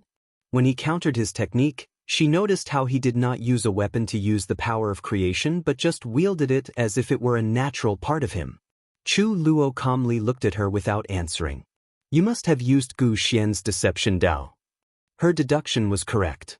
After studying the inheritance, Chu Luo worked hard to gain full power over creation Dao. So, he refined a deception emperor's soul instead of creation to allow himself to deceive Grand Dao into thinking he was a true Dao overlord. Once that was done, Chu Luo rarely used his true creation Dao because he knew using such a crooked path could earn him the ire of Grand Dao, leading to his death. So, in most fights, he only used his limited creation Dao unless it was absolutely necessary. Omicron, the Song of Eternity, Su Shi's pot spewed a fog that rapidly turned into a zither. A projection of the river of time materialized behind her as she played, and a beautiful melody emanated from it. Under Su Shi's guidance, a terrifying vibration that combines sounds or music from the past, present, and future rushed toward her opponent. Before the vibration arrived, Chu Luo heard strange music in his mind, which hurt his spirit. He heard many different zither players from the beginning of time until the last musician in the universe. God of music and vibration, Chu Luo snapped his finger to create a god whose sole power is absolute control or mastery over music and vibrations. A large phantom of a man in all white, sitting cross-legged with a zither before him, materialized behind him. The god plucked one string to release a vibration that countered Su Shi. Their clash released a shockwave that could have destroyed countless great thousand worlds. However, this was just the beginning. As these two masterful musicians clashed, the melodies they created reverberated from the void zone to the martial hegemony and myriad emperor worlds' world communities. People who heard the sound had different reactions. Some felt they heard the most murderous songs between heaven and earth, almost driving them to madness. Others heard the most beautiful notes in the universe, elevating their minds and spirits to a higher plane of existence. A small majority had illusions that they either saw the most beautiful woman or man in existence or saw the person they loved most in their lives. And those were just the three main reactions after hearing that song. Su Shi frowned as she saw how easily her technique was cancelled. Our strength is relative to each other. So, this fight is likely to end in a draw. She was unhappy with this news, and it was the same for Chu Luo, who figured out the same thing. They looked at each other, and their auras clashed. They were both extremely competitive, and no one wanted to give up, especially given the result of their first fight. Su Shi saw this battle as an opportunity for payback, while Chu Luo felt humiliated that someone he could kill with one slap was not on the same level as him. Chu Luo's eyes narrowed. He had a way of ending this as swiftly as possible, but his pride would not allow him to use this method. I can still win, he thought as he used one piece of information that his eyes of truth detected. A sword manifested in his hand, and it was releasing a weird aura. Causality sword, Chu Luo swung his weapon, targeting Su Shi's past. To be precise, he wanted to wipe out one specific event in her life. The time Lin Fan gave her the Dao seed, and she inherited everything from him. If you find any errors, ads pop up, ads redirect, broken links, non-standard content, etc., please let us know reports so we can fix it as soon as possible. Chapter 11:21 Wrap it up. Want to erase my past? Two can play at this game, Su Shi thought as she summoned a blade with the power of time. Time-erasing blade. With one swing, the river of time vibrated, an indication of its manipulation. Chu Luo's face changed as his eyes of truth realized what his opponent was doing. She was erasing an important part of his life. She wanted to erase his participation in the Gou Xian trial. He swiftly changed the target of his causality sword to counter her time erasure.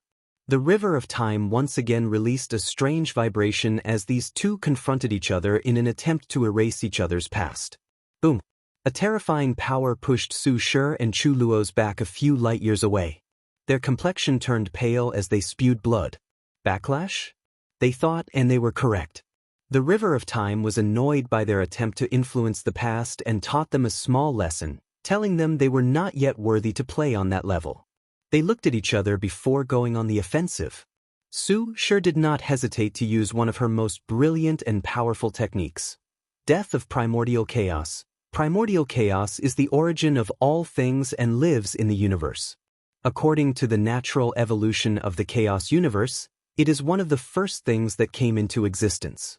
So, what will happen if it dies? Su Shi had this question and used her chaos and death subdeos to find the answer. So, once primordial chaos dies, returning to a state before it existed or was created, the only thing remaining is nothingness. Primordial chaos was created from a state of nothingness. The universe's birth is a process from nothing to something, from non-existent to existence, and from imaginary to real. With this technique, Su Shi managed to control a bit of the power of nothingness, which slightly surprised Chu Luo. However, he remained calm as he watched this terrifying power, manifested as a dark gray cloud, rush toward him to reduce him to nothingness. It's so beautiful, yet terrifying, he thought as he gazed at that cloud. His thought was running faster than any photons. This technique was brilliant, but he had ways to deal with it. I could create a void chaos converter cauldron that transformed nothingness into primordial chaos. Although I would need to be extra careful to ensure the terrifying power did not swallow my technique, it could still work. But if I did this, we would return back to where we started, an even match. Chu Luo frowned. His eyes told him the only way to end this battle was to use that method or spend decades or even hundreds of years fighting until someone made a mistake. He sighed. No need to let my ego get in the way. Anyway, once I use it, Wang Wei will have no choice but to show up. Chu Luo's aura suddenly increased. In less than a second, his aura suddenly increased from the peak 6-fold to 9-fold or 65% Grand Dao source. However, this was not the end. as his strength soon climbed to 67% Grand Dao source before stopping. His aura alone made the dark gray cloud slow down. Su Shi was shocked. The sudden increase in strength was not something that she expected. Is this? However, before she could finish that thought or even react, Chu Luo clutched his hand, and a powerful force instantly destroyed her technique. "Be gone," he boldly declared, creating a gargantuan palm with extreme power and speed. Everything proceeded so fast that Su Shi had no time to react. Bang! This attack released a terrifying shockwave throughout most of the lower dimensions. However, once the dust settled, Su Shi was perfectly fine, and that's because of a handsome young man with silver gray hair and eyes floating before her. Wang Wei calmly looked at Chu Luo. No plan is perfect, even for someone like him. He knew the Commerce Hub had their hidden trump cards and had speculated what they were since his divination failed him due to them previously using the four-symbol mirror and the power from their headquarters. Now, he knew it was a talisman that could provide an individual with all the powers from their headquarters. They used the potential mirror to cultivate high-end emperors that could bear the power of talisman because, unlike the ones Wang Wei could condense at will, the Commerce Hub's source of power was much harder to harness. So, if any regular emperors used that talisman, they could die instead of becoming powerful. Wang Wei looked in the distance as he had figured out other things now that Chu Luo showed up and the karmic strings were easier to read. The Commerce Hub did give him something to increase his strength, but it was not the potential mirror. That went to their real, greatest weapon. "I knew you would show up," Chu Luo said, his eyes more profound than ever. "And it seems the rumors are true." Wang Wei focused on him. "I've lowered all my defenses, so your eyes should have told you that you have zero chance of winning against me. So what now?" Chu Luo was silent. He was telling the truth. Currently, his eyes were working on overdrive, trying to deduce any possibility of victory, and the result was always the same, 0. Even with its augmented power from the talisman, the result could not change. "It doesn't matter. I just want a fair fight in which I'm not granted victory." Wang Wei was not surprised by this response. People like Chu Luo and Yi Dafu insist on fighting him despite knowing they won't win because they do not want his existence to become a flaw or heart devil to their cultivation path. So, no matter how unconquerable that tall mountain that is his existence is, they will face it even if it means death. However, Wang Wei's philosophy has always been not to fight when words are enough to deal with the problem. "Why are you still in the lower dimension?" "What do you mean?" Chu Luo was genuinely concerned by this sudden and odd question. "You were there during Gu Xian's trial and heard about the upper dimension situation." "So?" Wang Wei looked at him oddly. "What are you getting at?" asked Chu Luo, annoyed. "The situation has detonated. A major war has already started, and people are forced to take sides. Aren't you worried about your parents? From what I heard, no one can escape from this war." Chu Luo's face changed. "You're not lying to me to force me to leave, right? What did your eyes tell you?" Chu Luo's atmosphere became somber. He knew some information about the upper dimension situation and was worried, but he convinced himself things were not as bad based on how the trial proceeded and the fact his parents showed up to help him deal with Gu Xian. Now, he understood how wrong his assumption was. Chu Luo no longer hesitated. He took one step to teleport back to the Emperor Dao world. He had little to no affection for his homeworld and only had a few more things to deal with. Once he finished, he would immediately ascend to the upper dimension. Chu Luo did not care about the Heavenly Emperor's position, the benefits, or even the karma he owed to the Commerce Hub. All he cared about was his parents and how they might be in danger. So, after returning home, he used his current strength to create a few things that may help once that power left his body before ascending. No wonder this guy failed his supreme outlaw trial. Although his intelligence might be close to that level, his ability to control and regulate his emotions was terrible, thought Wang Wei. "I'm sorry," said Su Shi with a sigh. She was not apologizing for losing, but how she lost. Chu Luo timed his strength gain and attack so perfectly that she did not have the opportunity to activate Wang Wei's talisman and gain his strength. "It's fine," nodded Wang Wei. He would not blame her as Chu Luo was a talented genius, and accidents were expected to happen when dealing with him. What now? Now, it's time to wrap things up, said Wang Wei, who made a yanking motion from the void to summon a middle-aged man dressed in all black. This man was the Black Heart Emperor, the Commerce Hub's ultimate weapon. He used the potential mirror to achieve a peak 6-fold strength and a Gou Dao foundation pill to temporarily reach 7-fold. The next step was to use the same talisman as Chu Luo to reach the strength of 10-fold and compete with Wang Wei. Sadly, he would not have this chance. Before this man could even activate the Gou Dao foundation, Wang Wei annihilated him. He did not have the chance to process his surroundings, scream, or do anything else. He was gone. If you find any errors, ads pop up, ads redirect, broken links, non-standard content, etc., please let us know reports so we can fix it as soon as possible. Chapter 1122 Operation Sleeper 2.0. Wang Wei scanned the battlefield. He took measures to ensure people would not notice his presence, but the death of the Black Heart Emperor would be noticed before long. He groaned before muttering a few words. You have the blessing of fates. His simple words generated a power that instantly covered the entire lower dimension. Then, all the survivors from his faction suddenly felt an overwhelming confidence. It was like they knew they would be the final winner no matter the circumstances. That confidence soon transformed into a strength that ensured their victory. Wang Wei nodded in satisfaction before looking at Su Shi. Do you want to continue or return home? I can still fight. Then, go support the Star Beast battlefield. Wang Wei disappeared, returning to the Commerce Hub's headquarters. He summoned a screen before him. It's time for you to act. As you wish, my lord, said Wang Ju. Central Commerce World. The Commerce Hub knew the importance of having the strength to maintain its grip over the lower dimension. So, they have long invaded another world and turned it into their training ground. The upper echelons of the hub control 99% of emperor lineages in this world. They use these factions for one purpose, to brainwash talented individuals to train powerful thugs for their rules. The Fist Saint Emperor had a frown on his face. Since his return home, he's felt something was wrong, and no matter what he tried, he could not stop this feeling. Am I just being paranoid?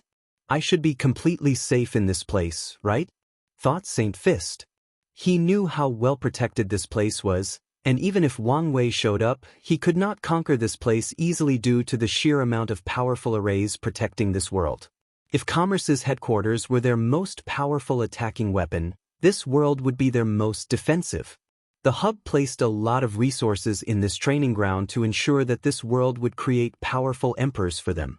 Because of the balance mechanism and other factors, they have not cultivated many Eternals until this generation, but the number of pseudo-Eternals they've cultivated was astronomical.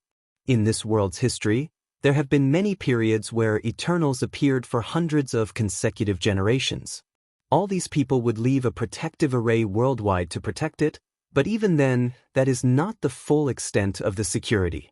To combat the balance mechanism, the Commerce Hub would order their trained Heaven Chosen to travel to other Heaven Will worlds and gain citizenship before returning home to protect their home. They would sponsor talents from other worlds, promising they would help after proving the Dao. So, there is no doubt that the Central Commerce World is the most powerful Heaven Will world in the lower dimension. I need to calm down. This place is safe, thought the Fist Saint Emperor, exhaling deeply to release the tension and pressure. However, less than 10 seconds later, he received an emergency talisman that flew from the void. His face turned ugly after absorbing the information inside. Black Heart had mysteriously disappeared. He stood up from his cultivation mat, preparing to rush to the meeting. Saint Fist sensed something, and his eyes penetrated his room to see the sky above the world. He saw a bright golden shield that greatly reassured him. Most of the panic he felt abated, and he calmly teleported to the meeting room. Everyone saluted him as soon as he appeared. Although Saint Fist was trained as their pawn, it did not change the fact that he was an eternal emperor and deserved respect. Additionally, after Blackheart's disappearance, he was the most powerful powerhouse they had who they knew was 100% loyal. The Fist Saint Emperor nodded to all the elders as he sat in one of the elevated positions. He looked around and knew most of the people since they were the true rulers of the commerce hub. "Where is Tian Wenyan?" asked one of the leaders. "He returned home as soon as the previous meeting ended." "Home? Shouldn't he stay in the headquarters to ensure there were no problems?" As the president, he needed to activate the continent's power in case of an emergency. He claimed there was an emergency back home, but based on the recent situation, it's obvious that he sensed an anomaly even before us. "I knew we should not have re-elected that bastard. Although he has a brilliant strategic mind, I always knew he was a coward. No, things are not adding up. Why didn't he retreat here to this place? Does he think there are places even more secure than here? Or does he know something that we don't?" He knew this place would be the first to be attacked in case something went wrong. Everyone looked at the person who said these words, since it was a woman's voice they did not recognize. Their faces changed when they saw a hooded individual standing in the room. They wondered how long she'd been there and how none of the eternal class powerhouses detected her. Saint Fist and a few others wanted to react, but they discovered shadow tentacles attached to their shadows, rendering them immobile. They mobilized all their strength to resist, but it was useless. "Your destiny has run out," Wang Ju declared. "It's a shame that my master's heavenly emperor era had to rise from your ashes." She shook her head in disappointment. None of these needed to happen if these people were wise enough to understand the situation and surrender. "How did you bypass our defenses?" asked Saint Fist with clenched teeth. "Bypass? Why must I do that when I've always been here?" "You've been planning all of this?" "Yes, and for a very long time," nodded Wang Ju. "The Central Commerce world is a well-protected secret. In fact, few world communities know of its existence, and the ones who have heard of it think it's only a myth." However, after hearing of this myth, Wang Wei tasked them to find this place, and it became a primary mission for the Fate Shadow Guards. "What are you going to do with us?" Saint Fist asked, trying to buy some time to see if he could kill himself and use his immortality to escape the current predicament. However, Wang Ju no longer entertained him. She motioned with her hand, and countless guards appeared in the room. They each chose one of the commerce's rulers and pointed it in their forehead to manifest their fate lines. Then, the fate guards released a weird-looking gray insect that attached itself to the fate line before fusing with it. This resulted in them turning in their chosen individuals and inheriting everything from them, including their fate. "You," said Saint Fist as he realized what these people were doing. However, no one paid attention to them. The Fate Shadow Guards only chose a few people, and the rest were executed. Wang Ju did not hesitate to kill all the immortal sovereigns while preserving the bodies for her master. She then sealed Saint Fist before killing the remaining pseudo-eternals. "Who knows how to control this world's protection formation?" she asked, and a few guards raised their hands. "Take complete control of it and prepare to move it back home." After giving the order, Wang Ju continued to overview this operation. This operation did not occur only in the Central Commerce world. Across all 1,000 world communities that the Commerce Hub controlled, countless sects were now being infiltrated and replaced by Fate Shadow Guard members. This plan was nothing new as it was just a larger-scale operation of the one against D. Tian sleepers. However, Wang Wei knew he would need a lot of manpower for it to succeed, so he used the Commerce Hub and his soul network ability to expand and gather more members. Wang Ju continued her oversight of this operation. She would receive information from across the lower dimension through the soul network. She would respond based on the situation.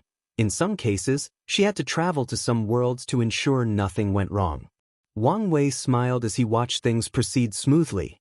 It would be easy for him to destroy all the Commerce Hub's forces and rulers, but what then? How can he control such a large-scale enterprise as swiftly as possible without any problem? He could not. So, he opted for a simple method: take control of them from the inside. That way, he can preserve most of their foundations and he can reduce resistance to his takeover. However, such a plan had its problem: the massive military power of the hub. Wang Wei knew how much he would have suffered had he opted for a direct confrontation where he was the aggressor and the enemy was on the defensive. The current battle was already tragic, but it would have been worse, unless he used his overwhelming power but did not want to do that. So, he chose another method. He started this war to lure them to disperse most of their forces and leave their backs unprotected so that he could infiltrate and do as he pleases. One objective is completed, and now for the second, thought Wang Wei. If you find any errors, ads pop up, ads redirect, broken links, non-standard content, etc., please let us know reports so we can fix it as soon as possible. Chapter 1123 Death World. After Wang Wei's departure, Su Shi rushed to the Star World Beast World community, even making a show entrance. She headed directly to Ji Lanfang's prison to free him, almost killing the Void Mirror Emperor. Then, the two began a mindless slaughter. Not long after their actions, news about the Fate Shadow Guards' actions was transmitted to the battlefield, shocking many people. All the surviving powerhouses had one thought: they must return home to protect their lineage or foundation. As such, these people began to rush out of the battlefield, making everything chaotic. Deng Chang tried to control the situation, but it was pointless. These people cared more about their homeworld than this battlefield, especially since a majority of them were more allies of commerce than direct subordinates. Tai Gang and the War Room would not miss such an opportunity and ordered the few remaining troops to counterattack. The powerhouses on Wang Wei's side went on a field day as they began to massacre those retreating people with low morale. Commerce Hub Headquarters. Wang Wei calmly watched everything proceeding, his eyes focusing on a specific group of people. They were the first to receive the news and quickly retreated as they sensed the plot behind this war. It's time, thought Wang Wei, who no longer hesitated before swallowing an illusory pill, temporarily reaching the strength of an Empyrean. Then he started to follow the people of the corpse-selling sect.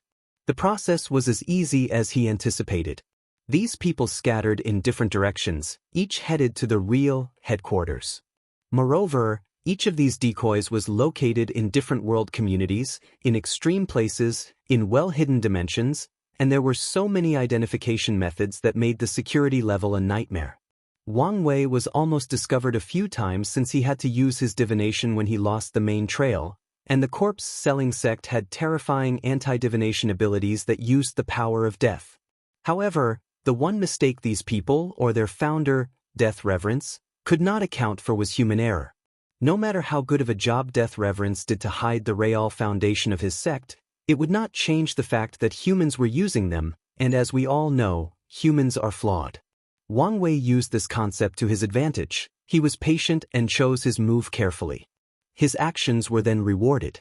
During this chase, he found most of the hidden layers of the corpse-selling sect before finding the real one. "What is this?" muttered Wang Wei, his eyes concentrated. His eyes discovered a well-hidden dimension, and after finding it, saying he was shocked to his core would be an understatement. The dimension was vast and definitely bigger than the entire lower dimension. Wang Wei was not too sure because he knew he would immediately be detected if he entered. Worst, I might be killed. His sense of danger was going overdrive, so he did not dare rush in. Could it be that Death Reverence would show up if I venture inside and destroy this place? No, Death Reverence was still in limbo, and even if he were already resurrected, true heavenly Dao would never allow for his interference. Even if we achieved half-step transcendence, Maitreya and Supreme Unity would never allow him to interfere in this place. This could only mean the source of the danger was something else, most likely the terrifying amount of death energy in that world. The corpse-selling sect must have gathered this energy from wars and conflicts across the entire lower dimensions for countless eras before condensing them in this world.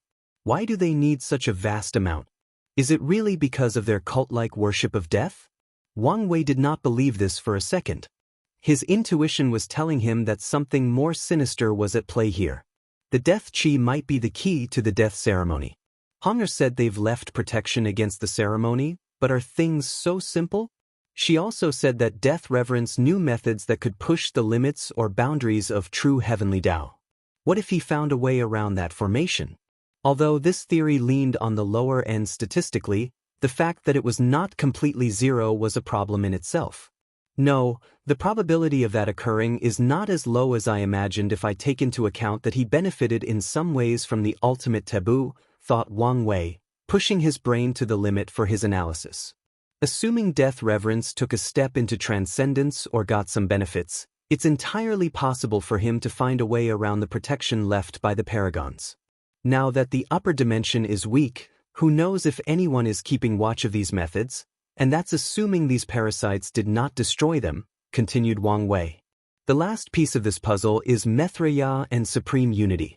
Logically speaking, they would not allow such a thing to occur, but why have they not dealt with this death world knowing the implications behind its existence? Supreme unity is the last person who would want the eternal ascension world destroyed, so it made sense for him to remove such an obvious threat or unwelcome variables. Maitreya must be the one who stopped him, but why? Could it be that she's really a three-faced individual who's pretending that she did something wrong but was good, but that's just the first two layers of her facade, and deep down she was truly evil? Wang Wei shook his head to remove his bias and untrustworthiness toward her and think more logically. The most likely scenario is they did not get rid of this world to lure death reverence, or there is something valuable inside this death world, so they've been balancing each other, preventing the others from getting their hands on it. Wang Wei looked at this death world, deep in thought. If he only wanted to destroy the corpse-selling sect because of his greed for their chi luck, now, he wanted to do so because they posed a far greater threat to the eternal ascension world and, more importantly, the lower dimension where his friends and sect is located. So, he must get rid of them no matter what, even if it means ruining the two sons' plan to lure death reverence. Now is not the time. He must wait until he archives true Empyrean strength to ensure no issue. By then, even if death reverence tries to stop him, his methods will be limited as he will have to deal with the sons and true heavenly Dao. Wang Wei silently teleported away back to the headquarters. The war was about to be settled, but his mind was not focused on that as of yet. Sir Chen Tong, can we have a word? Uttered Wang Wei, then Chen Tong appeared before him. You saw it? I did, nodded Wang Wei. Can you tell me what you know? I don't know much, replied Chen Tong. After my death, I came to the lower dimension, which was a safer place, to gather luck and merit to revive myself. I noticed the death world and investigated, but it was nothing but a world full of death chi. Wang Wei frowned. Are you saying I'm overthinking and that thing is just a normal world full of death energy? No, you're not, replied Chen Tong. After the ultimate taboo, I suddenly had the idea to investigate and did so. Chen Tong paused. Well, I know I detected something in that world, but I don't know what it is. You don't know? As in your knowledge could not identify it or? My memories were wiped out, Chen Tong explained. That is odd. These words reinforced his thought that death reverence changed or improved after the ultimate taboo. But is death reverence so capable? I assumed you were a peak paragon, even if not boundless. But he can so easily wipe your memory? No, the process was weird, and definitely not only because his strength surpasses mine. You have a point, nodded Wang Wei, who did not completely buy Chen Tong's explanation as the latter might be adding stuff to make him look better and protect his pride. Well, thank you for answering my question. Are you going to destroy it? That's the plan, nodded Wang Wei. You should be more careful. Although I've only met death reverence twice, he always gave me the creeps. I will, nodded Wang Wei, his eyes focused as he watched Chen Tong disappear. This man is not simple. From what he knew and deduced, people in limbo should not be able to interact so easily and freely with the world of the living. Meanwhile, Chen Tong acted as if he was a projection of a genuine body instead of an existence between life and death. Sect Master, said Wang Ju, who appeared in the room. How was the operation? If you find any errors, ads pop up, ads redirect, broken links, non-standard content, etc., please let us know reports so we can fix it as soon as possible. Chapter 1124 Perfect Future. The operation succeeded in over 900 world communities, reported Wang Ju. And the remaining 100? Things didn't go as planned. Tian Wenyan's doing? Yes, nodded Wang Ju. He acted swiftly and created a correlation of the remaining world communities, holding on to their last breath. I figured they were weak enough, and there was no need to focus too much on them now. That's a good call, but keep an eye on him if he tries to get allies from the world communities not influenced by this war. Although this war was massive, it only affected a third of the lower dimension, leaving more than 2,000 world communities untouched. I've already assigned people for this task. Wang Wei nodded. How are the lower dimensions of these captured world communities doing? Due to lack of population, we could only infiltrate the truly valuable worlds, the ones that produce rare resources for the commerce hub, explained Wang Ju. Once everything is settled, we can focus on expansion in these places. Your expansion should not only be those places but the entire lower dimensions, said Wang Wei. You must have eyes in every corner of this place and also have a large pool to recruit people. Wang Ju's eyes squinted as she felt this expansion did not seem like it was simply because her master wanted a large information-gathering agency. The Commerce Hub is, without a doubt, the greatest power in the lower dimension, and after their defeat, no one will truly be able to resist her master's advancement. In other words, the role of their Fate Shadow Guards should have been diminished, becoming the eye of the Dao opening sect to maintain their powers and ensure the longevity of the Heavenly Emperor era. But now, she was smelling something different. You'll know when the times are correct, said Wang Wei calmly. I understand. Anything else? This is for you. Wang Ju offered a group of talismans. Those are the identity tokens of the commerce rulers. They should allow you to control the headquarters as soon as possible. These people would never allow the president absolute control of the headquarters, so they had long divided his power and created protocols to restrict him when needed. Excellent, Wang Wei praised with a genuine smile on his face. Lastly, what should I do with the Fist Saint Emperor? Once Wang Wei controls the headquarters, his immortality will be gone. Try to make him into one of our own. If that fails, search his soul for information before turning him into resources. As you wish. Anything else? No. Wang Wei dismissed her, so she disappeared. He then activated the talismans, so they floated in the air in a circular position. They rotated until they turned into light before fusing on the ground. Wang Wei immediately smiled as he sensed the connection with this enormous continent. The right person can indeed use strength on par with the limit of tenfold if they can bear this power, he thought as he finished placing his imprint on the formation to ensure absolute control.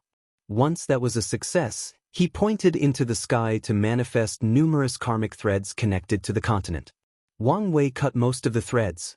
From then on, no one knew that the Commerce Hub's headquarters used to be a powerful weapon, except for someone like Chen Tong. Beside him, everyone who knew had their memories wiped out. Wang Wei's next step was to move the headquarters continent with a new one and shrink the original Void Beast one until it was as small as a toy on his palm. You will be the headquarters of the Hell Court, Wang Wei declared. He did not point to leaving the continent and all its power for the Myriad Emperor world or the Dao opening sect but for the Hell Court. These people need to be seen as a real threat to his era for his plan to work, or true Heavenly Dao will immediately see them as hopeless and choose someone else as the balance mechanism for this era once the time arrives. So, he opted to give them a powerful weapon/headquarters. I know my actions will bite me back in the future, but it's the best choice for now, muttered Wang Wei before sending an invitation through the dream world to summon all his allies during this war. It was time to wrap things and deal with the aftermath. The meeting room was different from the typical court sessions. Wang Wei still sat on his throne on the front, but he was not alone.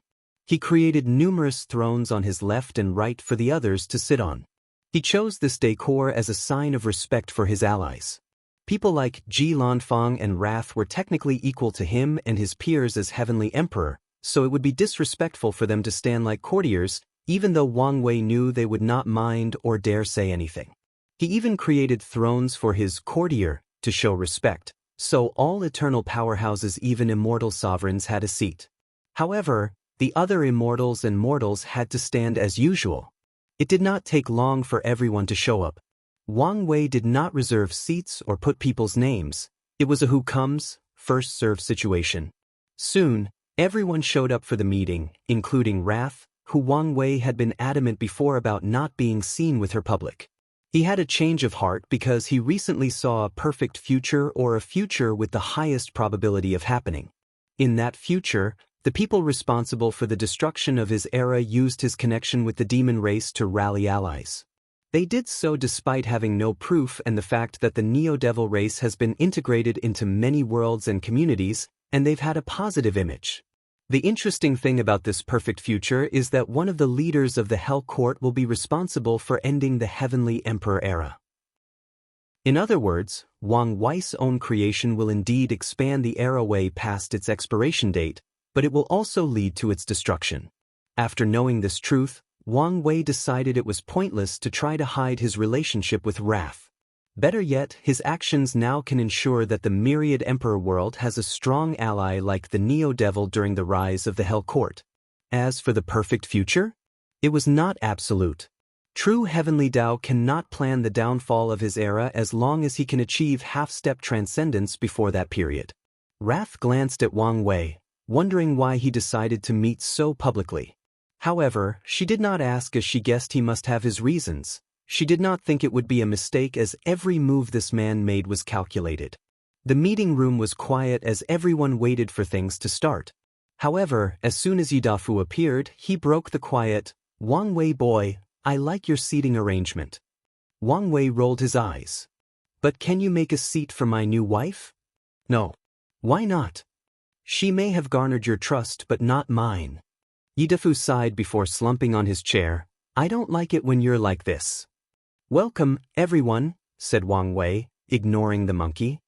"Before we start everything, I would like to thank you for trusting me, even going as far as putting your lives on the line. I'm grateful beyond words can explain." Wang Wei paused for less than 2 seconds before continuing. He did not want to give these people time to think whether his words were genuine or not. Ultimately, it did not matter, especially since most of them did it not out of trust but fear. "We've suffered, and now, it's time to reap the benefits of our trials and tribulations." Wang Wei raised his hand to manifest a holographic map of the lower dimension. Currently, close to a third of the lower dimension is drastically weakened, and many worlds are without an emperor or protector. This is our chance. We use this power vacuum to expand, conquer, and spread our influences. The people looked at this map with great concentration. Many people had to use their willpower not to salivate. "I have already organized a charter with the territory. You will be responsible for this expansion and your benefits," continued Wang Wei as he snapped his finger to send the information to everyone.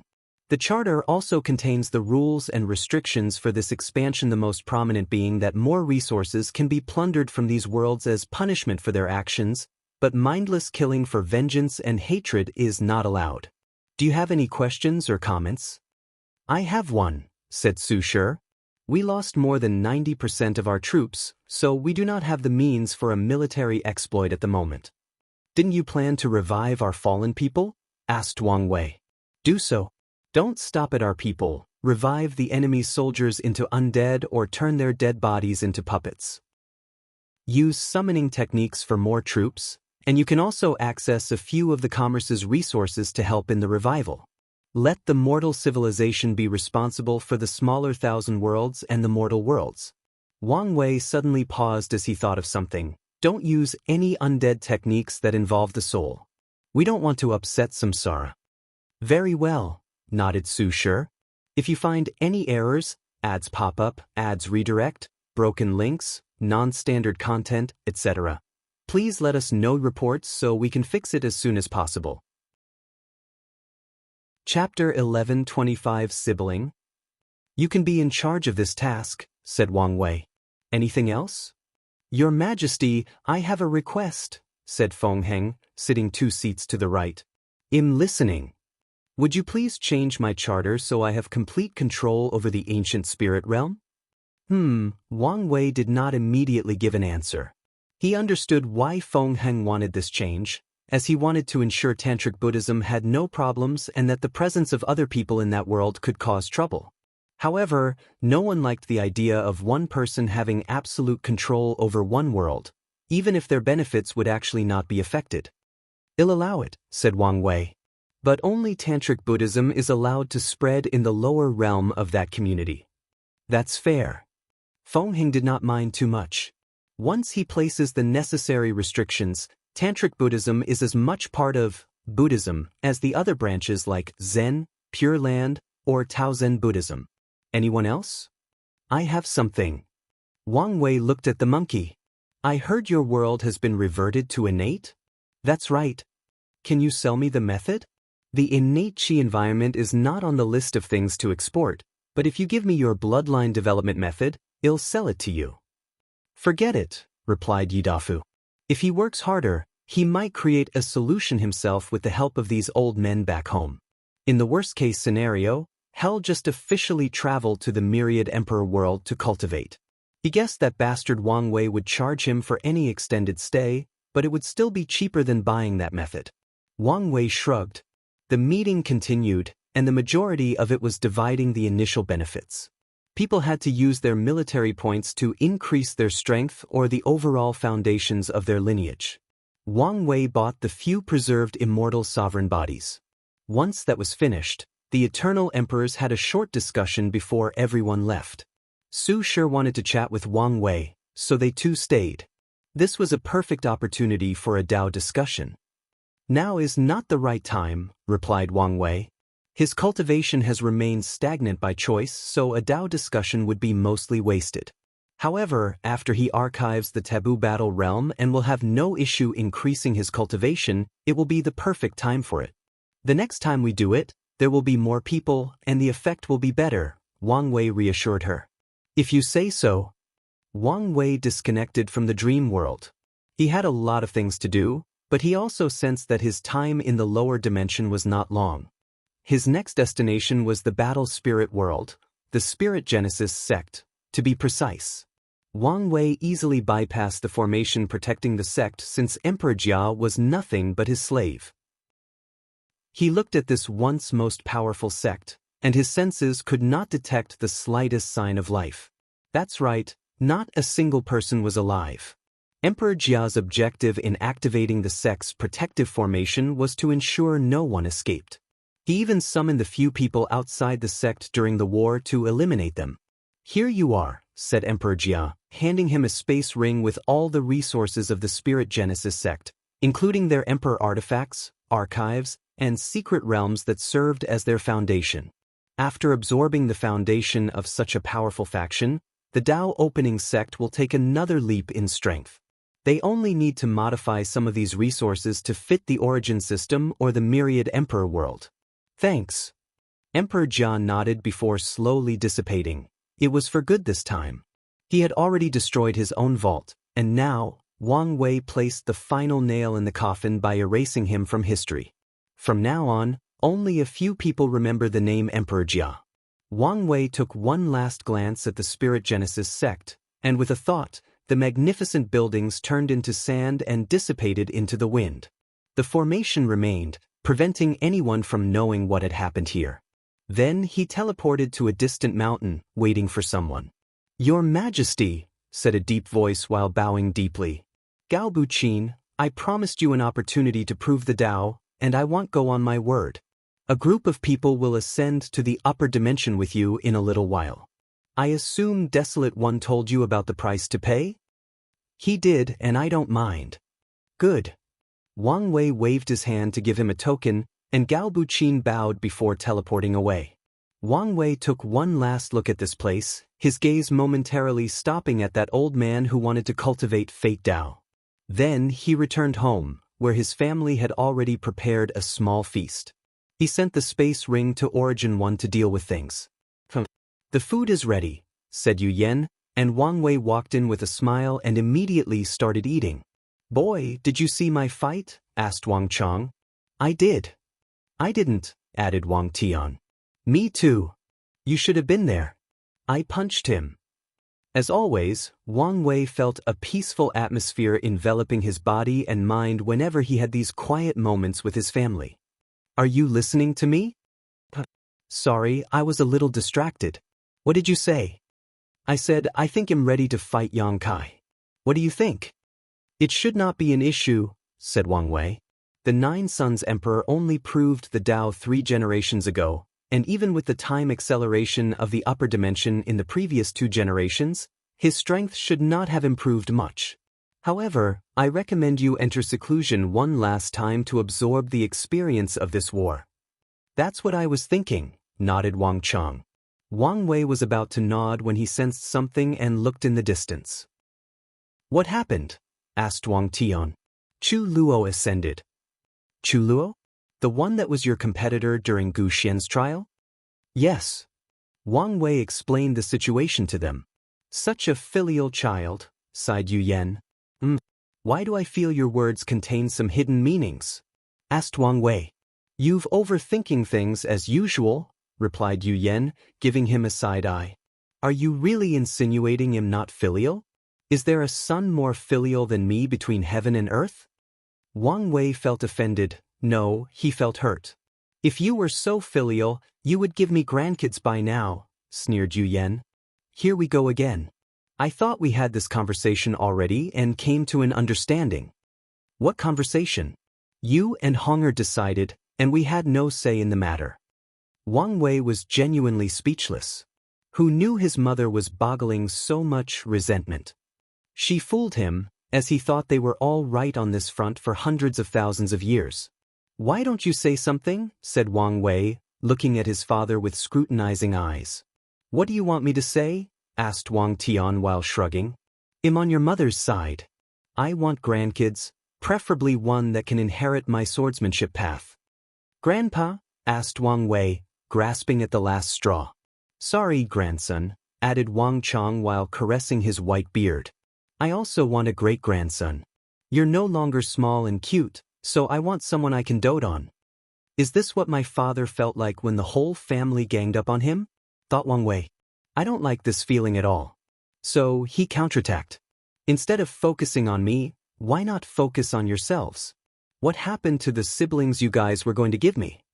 We're too old for that kind of thing, rebutted Yu Yan. Plus, do you think I want to bring a child into this world knowing he will live under your halo? I don't want such a fate for my worst enemy. Your mother has a point. If we were to give you a sibling, no matter how good of a job we do to raise him, he would never live up to the world's expectation, just cause he's your sibling, nodded Wang Tian. That's a terrible excuse. As long as we love him and don't put these expectations on them, they should be fine, replied Wang Wei. Plus, we don't know for sure if they would not live up to the expectations. Yu Yan rolled her eyes. The only way for such a child to live normally in this world is we keep him immortal his whole life, raise him in another chaos world, or isolate him from the outside world completely. I don't want to do any of that. So, you're never going to have another child because of this?